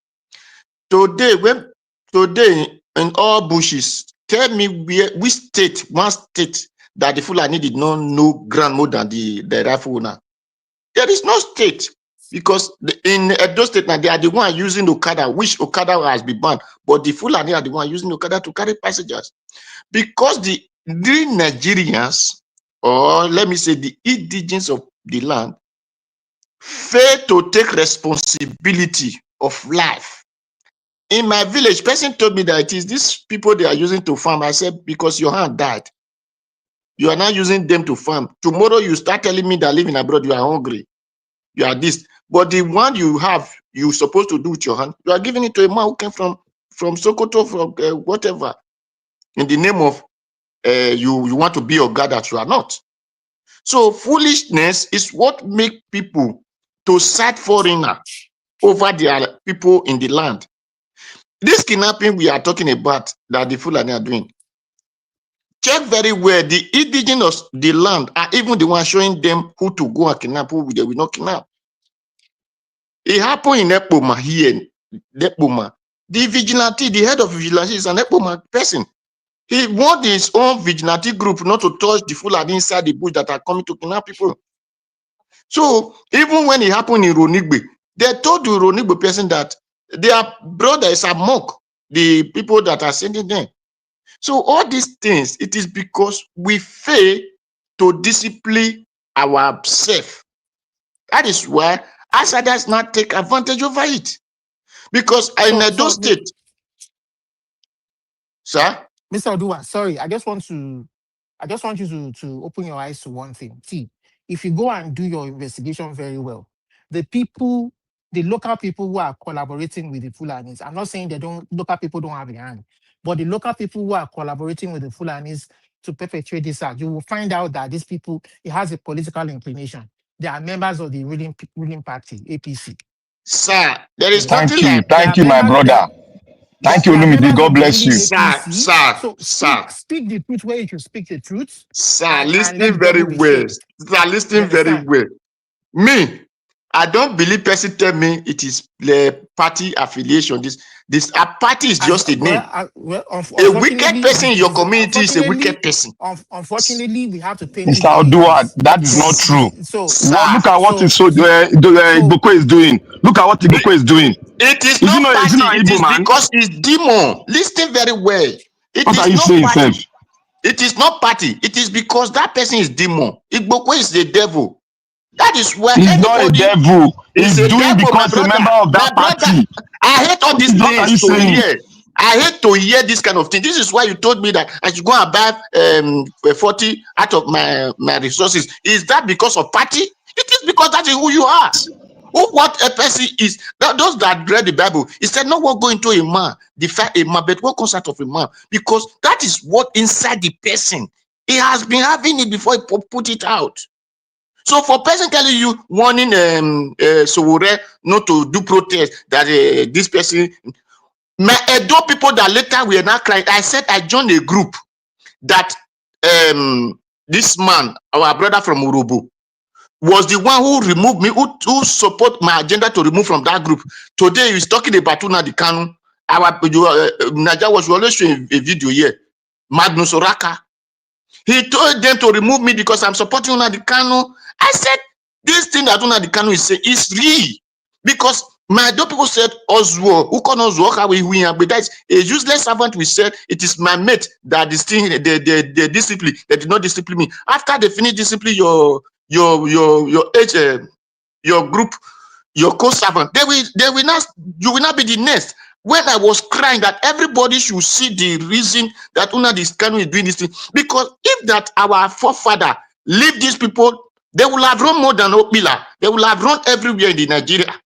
But because our forefathers saw a reason to say enough is enough, that was why they stopped in Okpila. But today they are telling us that the oil in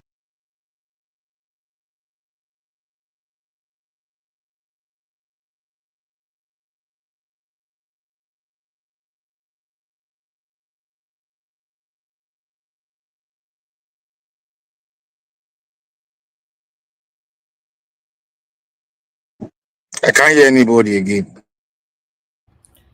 Now, Mr. Odua, stop. I think in network. I think it's his network. Okay, Black Panther, please talk to us. 5 minutes, sir. Good evening to you. Quickly. Thank you. My brother, thank you very much. Thank you. So thank you very much. I want to say here that I want to thank everybody that has spoken. We're educating ourselves. I want to thank Mommy Diaspora. May God bless you. And to the viewers, God bless you all. You see, Mr. Odua, you don't understand the problem of Nigeria. I'll emphatically say that. See, you got to sit down very well. Put tribe aside. Just put all those pride, say my this. Just put them aside. In Edo State, what happened in Edo State? Is it a foreigner that came to want to perpetrate that evil? Is it not somebody that came from the West, gave it to our townsperson, and that person draw it down?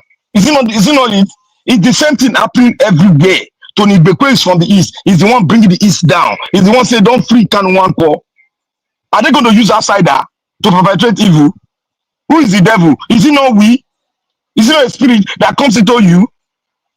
In the eyes of law, they don't even count spiritual things as anything. It seems in the testimony, it doesn't have a weight. You got to look at what the man is doing. Who are they using to penetrate your own house? They will use your son or your daughter or your brother or your brother. That is what they will use, and that is what is taking place.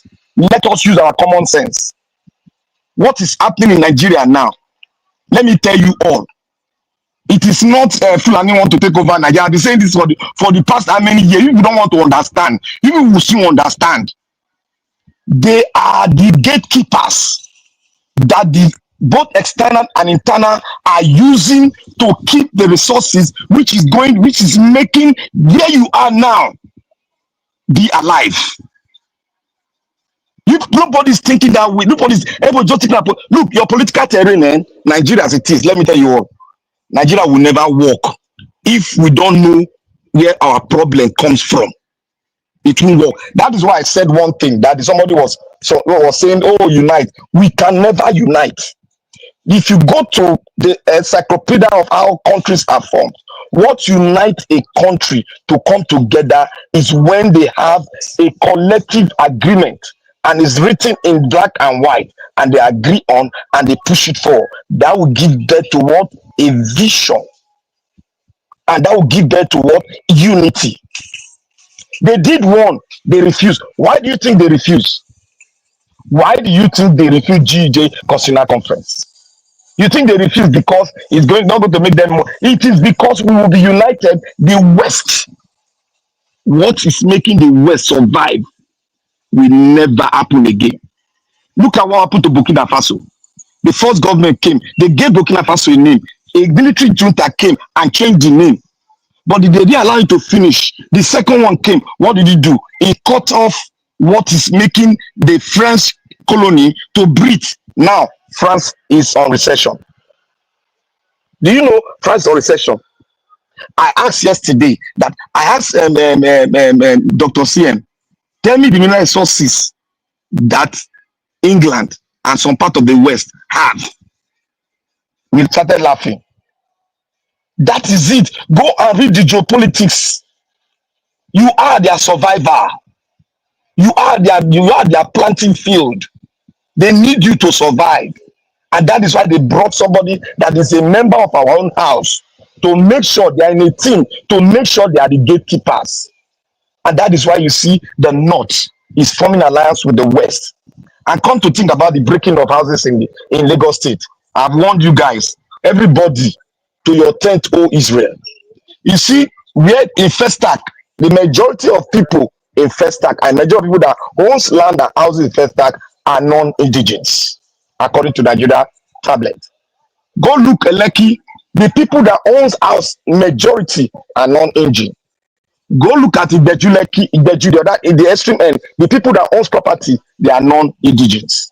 The only place you find the Sowore are in the Saleko and part of Ikeja. Properties in Lagos, they are virtually 65% is owned by non-indigenous. What they are trying to do, they are trying to remap and redistrict the state called Lagos, so that they cannot transfer lands to the indigenous, and that is what they're after. That is why I see the bourgeois in the Western clique, they are buying all the lands that they are destroying. They are telling you that, oh, pipeline passed there, water passed there. Now lie. A lie. Everybody should understand what is going on. The West, the elite in the West, they are trying to prepare their own ground. Dismantling our mental capacity, kidnapping people is one of the things they use in distracting us, so that they can obtain the resources and they can own it and give it to the Western world. Do you know your oil that you drill in this land? Since the day oil was discovered in Nigeria, Nigeria has only been earning not more than 45% of the oil drilled in your land.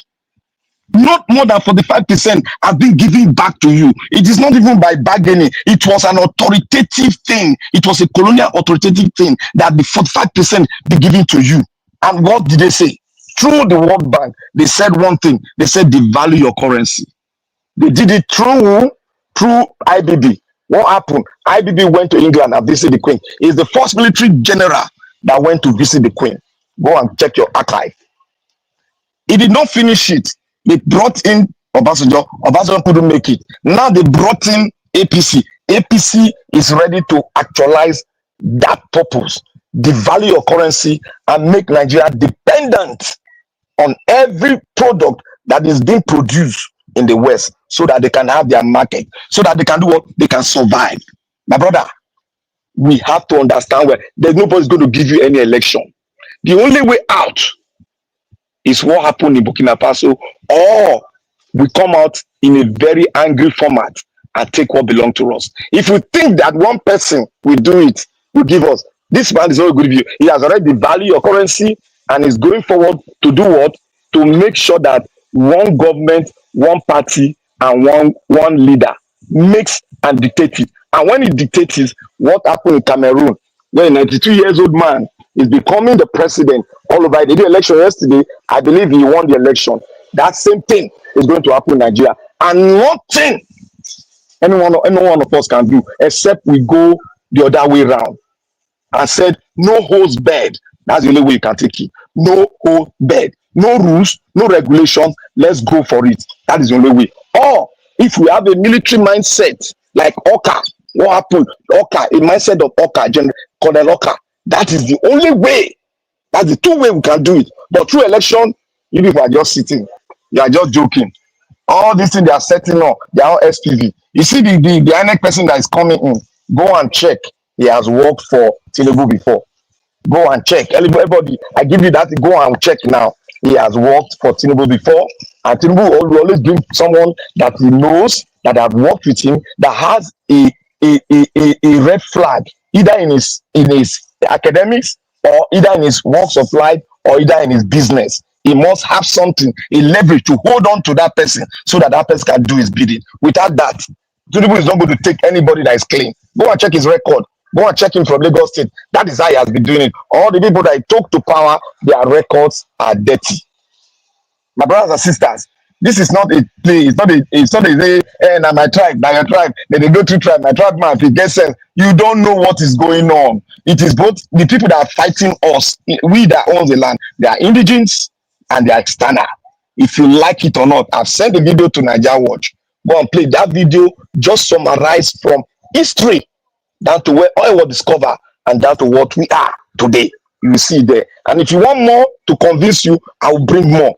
Thank you very much.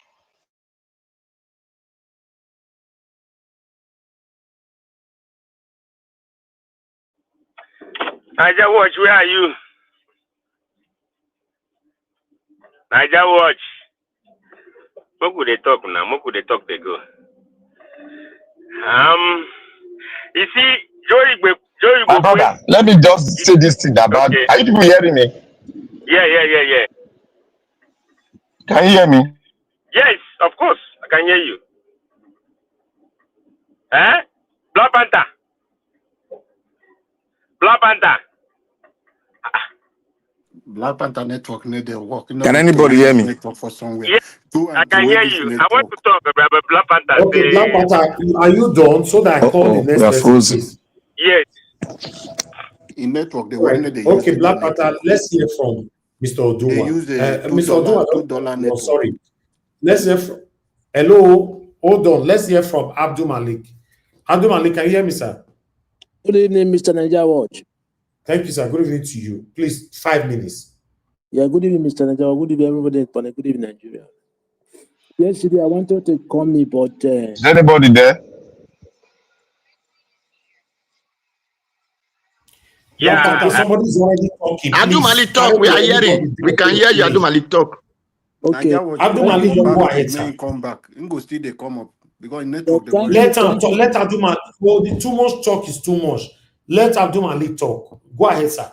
Yeah, thank you very much, Mr. Niger Watch. Yesterday, I wanted to call me, but the program, I don't... there is no love anywhere now in the world. People love you because of what you have. There is no natural love.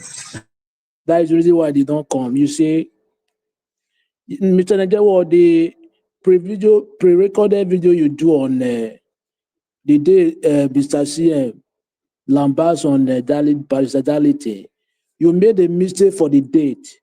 Instead of 11/10/2025, you write 11/1/2025, and the other one to check the date is not correct. I wanted to come yesterday to correct you, but I okay. Because of the program yesterday. Thank you, sir. That's why I did not come. Yes. All right. Thank you. Yeah, what you guys are saying is that. Oh, okay. Sorry. Please let him talk. Can you people just let him talk? Yes, I was. I hear your guy what you guys are discussing, but I did not watch your representative. You see, there is something you see. An Allah boy used to encourage you guys, give you guys hope. APC are just there to deceive you guys, to make you guys look like your vote is not going to be counted. That is lie. Tinubu be president, right? People make him be president. It's not only him that make himself. That is what you guys will just realize. Only he does not make himself as a president. People make him as a president of the country. Yeah, people contributed him to be president of the Nigerian. And those people that still have the right to remove him too. And that is what is going to be happen. It will happen, everybody will say. What you guys are discussing about kidnapping, what to do, I say is true. It's the community people that show the kidnapper how they will moves. Yes, because kidnapper don't know anywhere in the community. If they are the evil ones, it's not APC. Forget about party for now. That is not APC. It's the evil, the devils among you guys in the community. Those are the ones that show the kidnapper road. Because they benefit, they share the money together. Yes. It's not APC, it's not party issue. The devils among you in the community, those are the ones that show the community road. Yeah, that is it. You see, I don't know how we Nigeria, sometimes we quickly forget, and I don't know how we reason it. This coming election that is coming, if they like, they sit at home. Worry, but let me tell you something. You sit at home, you did not vote, right? Your condition will worse. It will worse than the way it is now. Okay, why can't you come out and vote and protect your vote? Make sure your vote will be counted. Yeah, that is the best solution. That is the solution. You come out, you don't come out, you sit at your home, right? You don't vote. Your condition will be worse than this. Probably just come out and vote and make sure your vote is counted. That is the solution. Without that, there is no solution. And look at what they are doing now in the Lagos State because of Peter Obi won Lagos State. They are demolishing people's shop. According to information, there is one video I watched. According to the plaza they demolished last week, I believe last 2 weeks.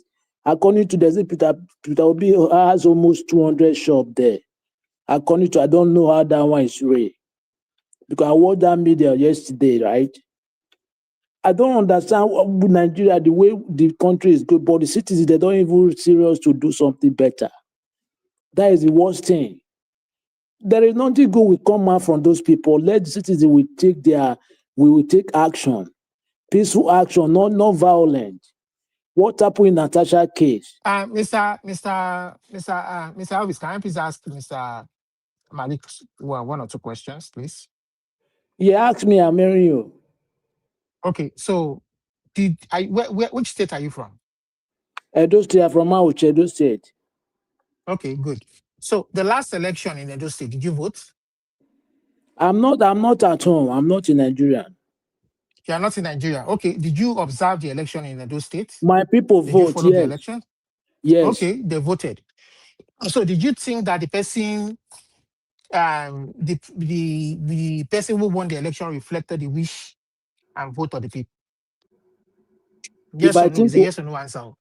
If I think what? I know I asked the explanation. Did the outcome of the election reflect the vote and the wish of the people? Yes or no? No, because of the people that they are docile. No. You have answered my question. No. So why are you then telling people to go and vote that if they don't vote, at the end of the day, it will affect them? So what is the point in voting if in 2027 you vote and your vote does not count?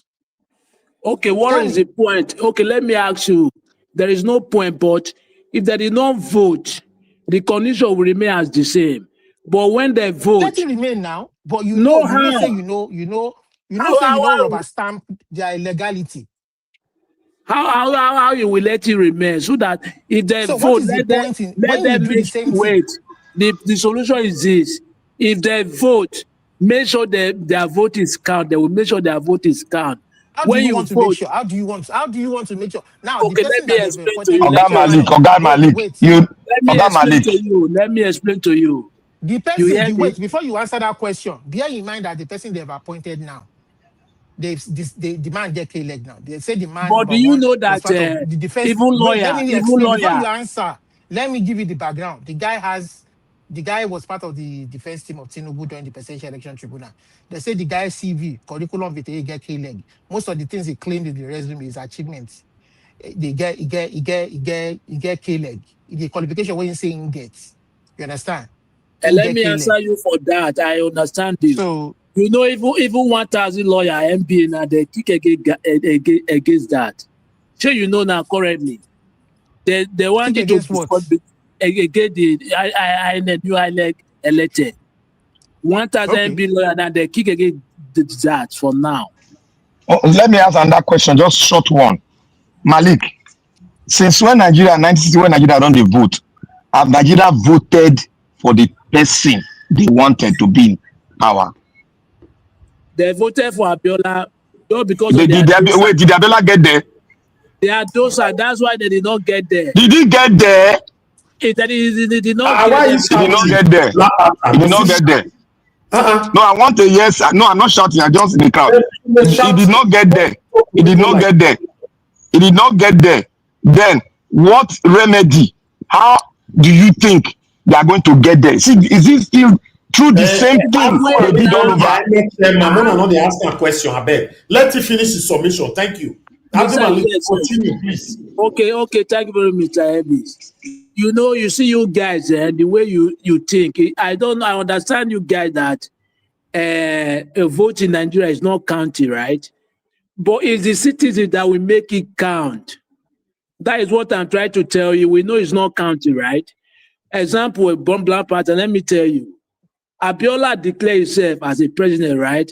After Abiola arrest, but there is no one of them come out to protest. They enter house. But when they enter street for 1 week, Abiola will be released by force.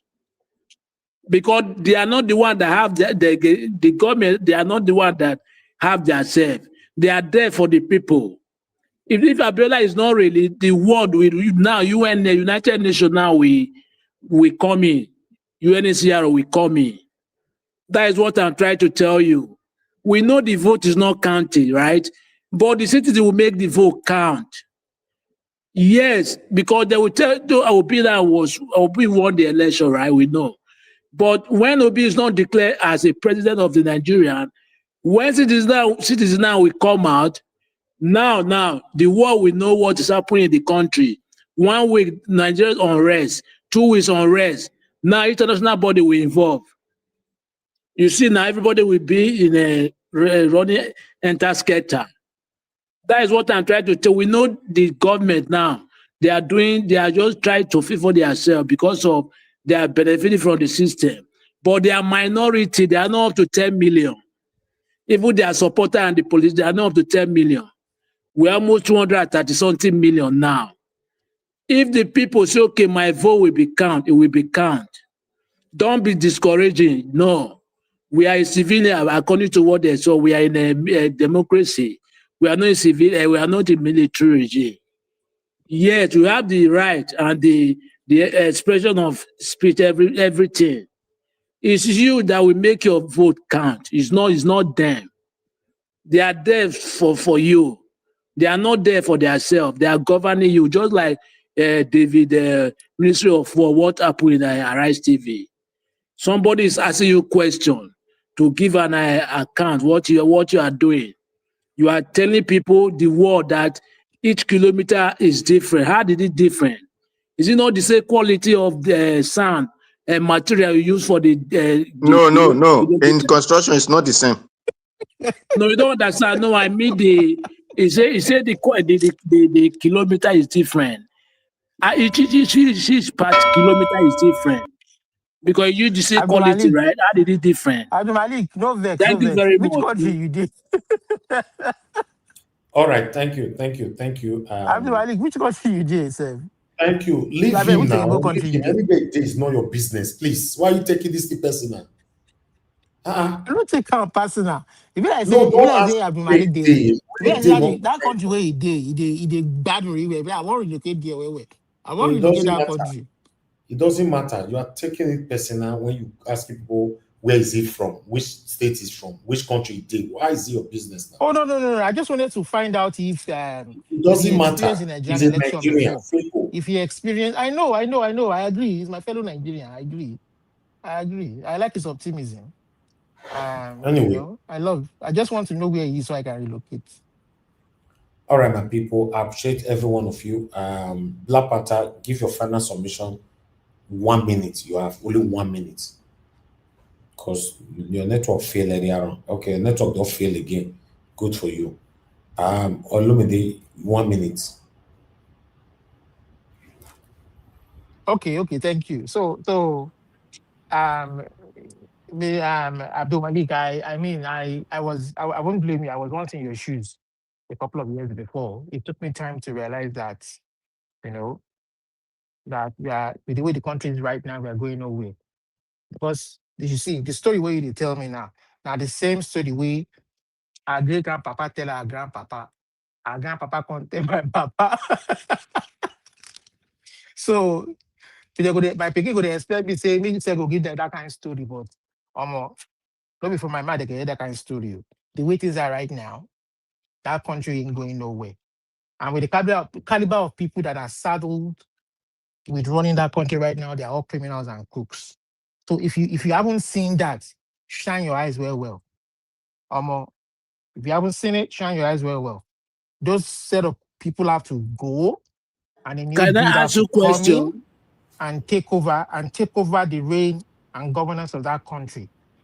You can never get any change when criminals and crooks are intentionally bent.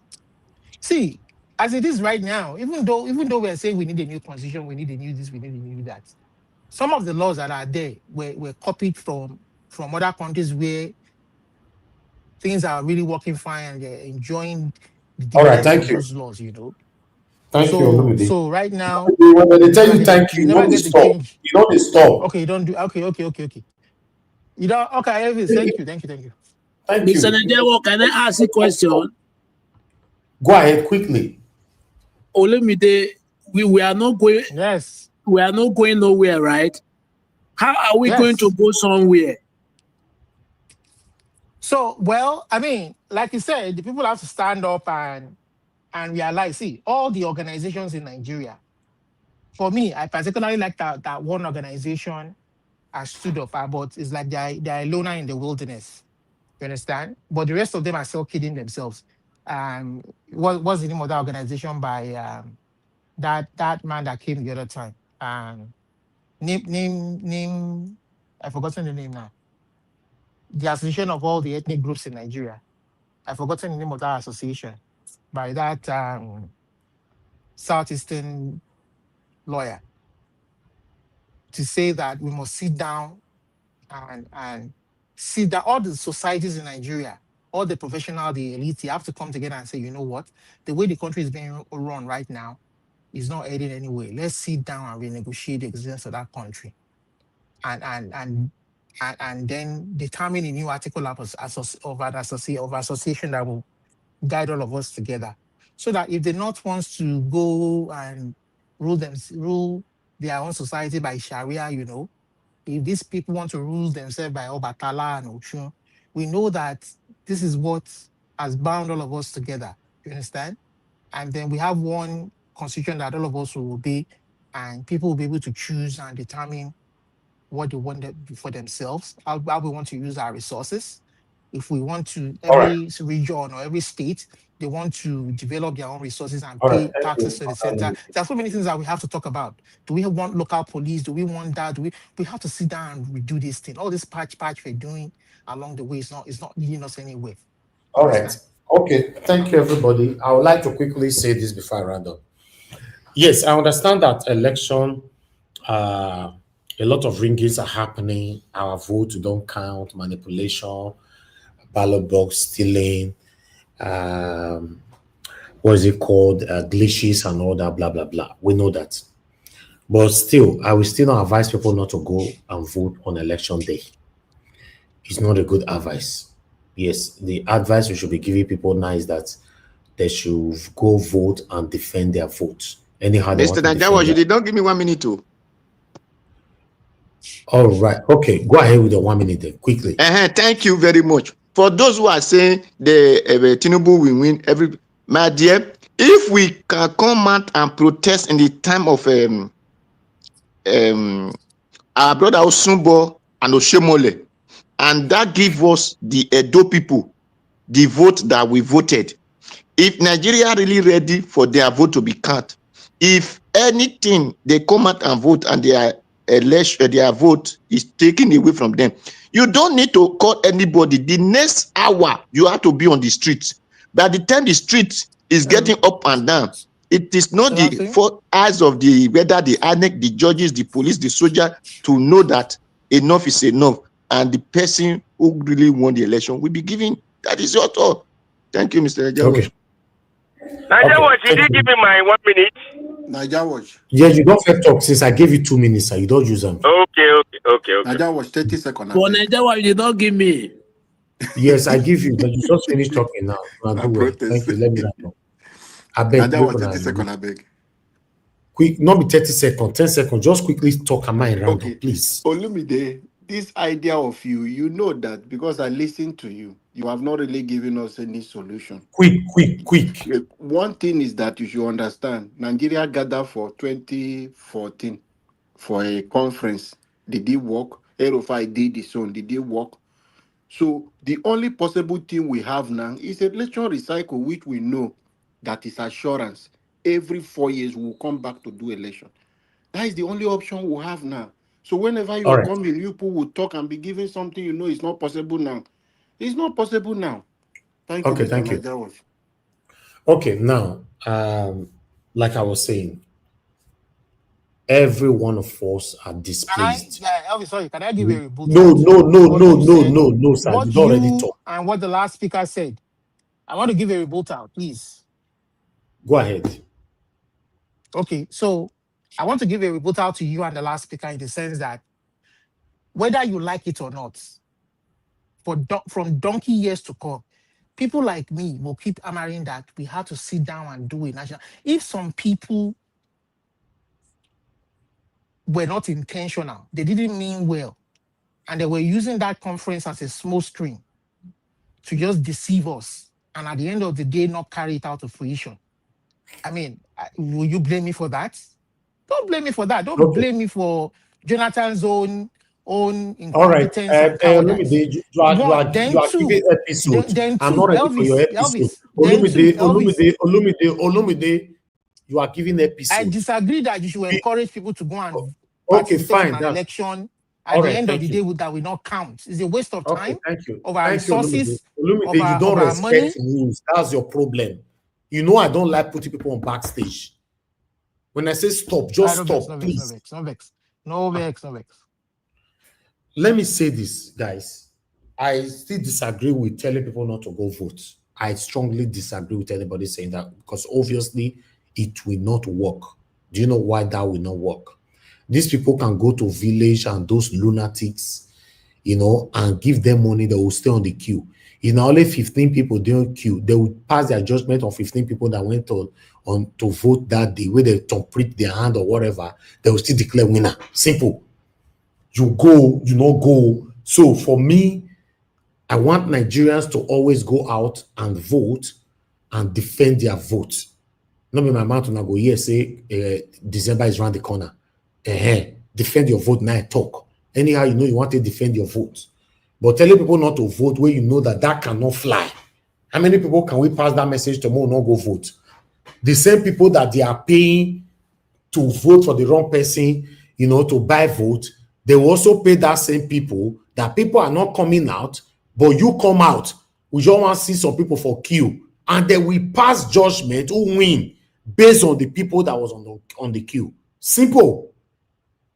You cannot tell people not to vote. Thank you, tell people to defend their votes. Thank you, Najawas. That's all I have to say. Now, waiting years we can do for Port Harcourt be that now. People no come out, but you know declare 300 or something vote.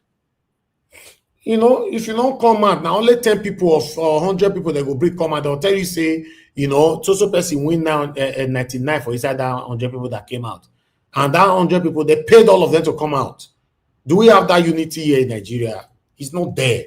So let's, advocate for something that is impossible. That more than many people know they vote. You can't do that. Let everybody come out and always vote, but behaving like mumu after we don't vote. They wait for one person to tell you, may you defend your vote. Peter Obi don't tell us, make we contest. You go mumu forever. Don't worry. Mumu forever. Thank you very much, my people. We'll come to the end of this broadcast. I appreciate every one of you that came in today. Tomorrow is another day. I take more stress on politics matter Monday to Friday. Saturday and Sunday is random thing, but Saturday now I want to put it on other general things that's affecting us in Nigeria. Why Sunday is an off day, but randomly I might come out like I just did today. Thank you very much, our Gym Nation, Mr. Alabo, thanks for coming in, Mr. Chimize. Thank you, Abdul Malik. Thank you, Mr. Oduwa, my brother Olumide, and Black Panther. I appreciate all my people for coming in. I really do appreciate. I'm not taking none of you for granted because your voice, your submissions are going far. One person often do this job what we are doing right now. Everybody have a different opinionism. We have to always make ourselves available whenever you have the chance and come and put your submission out there. Remember, there are one or two persons always looking forward to hear from you. whether you like it or not. Every of my panelists have their supporters who are very happy whenever they see them on the panel and say, oh wow, this person they panel today, make a hear them. It's always like that everywhere. So I appreciate every one of you, my people. And God bless you now for you that called in. Thank you very much, Madam Deborah, for calling in. Thank you, Black Panther, as well. I appreciate you all. Then I'd like to quickly appreciate everyone right there that supported the channel, which is George Blueshell and Sedam. Thank you very much. God bless you. And on the comment section, Mother for Mommy Diaspora, thank you very much, Mommy. I appreciate you. Thanks for always being there for us. Thank you very much. As even though you didn't come today, but I still appreciating you. I appreciate every one of you. Bex Max, thank you. At peace, I can see you. Thank you very much, man. Stella Masaredo, thank you very much, man. I appreciate it always. Thank you, Simon Nangboye.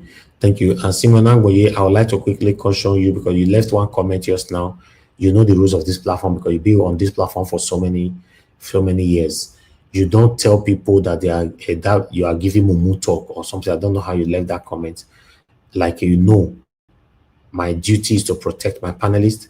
Anybody commenting and that insult or disrespect my panelists, if you don't know how to oppose people, disagree with people, and you know the only way you can counter my panelists by insulting them, unfortunately, I will block that person. So I just wanted to control you, sir. Please, not be you with no rules, not going to break rules. Yeah, you say stop talking like a mumu. No, you cannot tell a grown-up man to stop talking like a mumu. Sometimes there are some things we want to say. First, take it that if somebody addressed you that way, will you like it? Because when I was growing up, my parents, they taught me that what you know you cannot take, don't give it to people.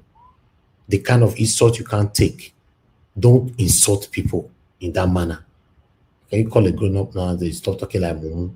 You know, I don't want to say the person that was giving submission when you stated that thing, but please, next time, because you know, say for this platform, me particularly, I know they judge based on person don't deal with me tele. Yes, I don't block so many people who don't deal with me for years. In fact, people that even started with me the very day I started my YouTube, I don't block some of them already. You know why? Because you way they follow me for long, you know the rules and you break them. Now you me they like to use as an example. That's how I live my life, so that the new people that joined us will understand what this guy can take and what he cannot take. Please respect people's opinions. You have right to disagree, oppose, but you don't have right to insult anybody on this platform. Not on the panel, not my callers, not on the comment session. Now God bless you all my people. I appreciate every one of you. Thank you. Who again right there that been there, Bex Max once more, Arins TV, and a lot of you, you tried. Okay, finally, Abu Aziz does show himself. You know, see, I know they acknowledge you since, even though you know they panic, you know, because I know you are my brother. But I appreciate you. I appreciate you all, my people. Mother for Mommy Diaspora, my lovely mother. I appreciate you always, and I love you so much. Now, God will bless all of you right there, my people. Please join us again tomorrow, 7 p.m. Nigerian time. Let's continue to talk about the things that affected you and I, and look out for our pre-recorded video during the day. If I have the chance, I will put one or two out there for you. I know our busy schedule is too tight, but still we try our best to see what we can do to keep the channel running. Now God will bless you, my people. Press on the like and help us to share. Take care. Good night and bye. So many times that I'm thankful for the opportunity to perhaps explain it so that the idiots who have continued to assume that I have broken my word would be clear. I said if he won the presidency, I'll leave Nigeria on exile. So let me clear that up. For him to have won, the people would have had to have voted for him. We didn't vote for him. He stole the presidency. Yakubu and INEC sold him the presidency. The presidency is not an expression of the people's will.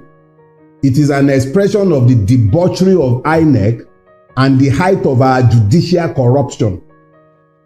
He did not win the presidency. If I had left, I would have been sanitizing and deodorizing a skunk. If nothing else, I rise and fall by my word. And when I said that I will live on exile if this man won, it was so that people will know that I do not believe Nigerians to be depraved enough to be possessed of the idiocy to vote somebody like him into power. And they did not. Anybody who prefers to delude themselves can continue to delude themselves, but Tinubu knows, INEC knows, the judiciary knows, and so do a lot of Nigerians, that Tinubu did not win the presidency. He stole it. So I'm not leaving because he did not win. It's that simple. That I'm still here is in rebuke of him. It actually cost me a lot more to stay here. It's not just the multiple level of danger that I face on a daily basis by remaining in Nigeria. Because if they will be planning my murder 3 years ago when they were not in power, one of his goons in Lagos State was the one sat at the head of the plot to kill me. They are the ones in power now. Ordinarily, I should run now. But I'm here.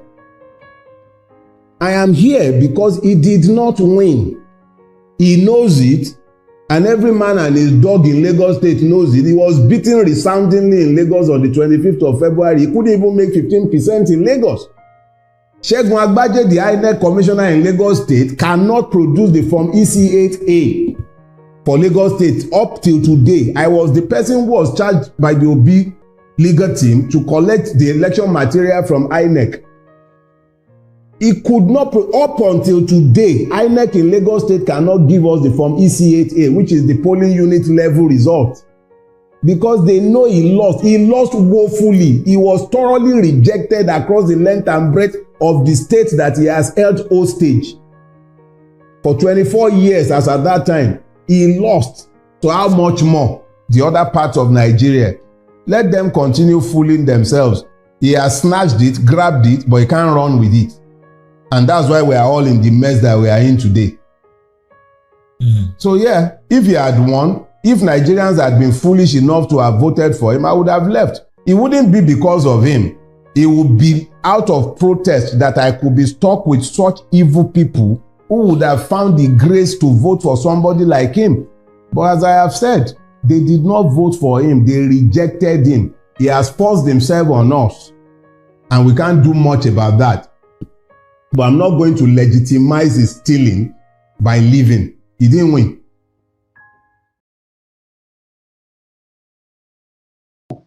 All of them. The political class has decided that they are the bandits against the people of Nigeria. Between the executive, the president, the presidency, the National Assembly, I think they are decided that they are the bandits. They are the bandits. All of it has been signed into law by the President, Commander-in-Chief, Federal Republic of Nigeria. I believe in this document. That is why I'm so lawful. That is why I'm so confident. And that is why, however extreme it is, I am saying it on national TV. I'm not taking any risks. Swearing in a ticket that has not met the constitutional requirements of the Constitution is ending democracy. And I'm repeating it. Whoever does not meet the constitutional requirement must never be sworn in. If you like, I can say it again. I'm Dr. Baba Ahmed. I'm not taking risks with my safety and with my life. But I'm repeating, swear in anybody who does not meet the constitutional requirements of our country. You are engaging in an unconstitutional act. Mr. President, do not hold that inauguration. CJ and your lordship, do not partake in unconstitutionality. I am taking these risks for the sake of my country. Yes, it is extreme and I'm saying it. It was more extreme for Yakubu to issue that certificate. It was reckless. He is putting all our lives in danger. All of us were already at risk. So what is there again in me taking risks again? What have they not done against Nigeria? What have they not abused in Nigeria? Now they'll take the constitution, they are going to swear this man in, and I should be afraid? I will not be. I'm telling you that on the 29th of May 2023, swear in Tinubu as this result is. You have ended democracy, whoever you are.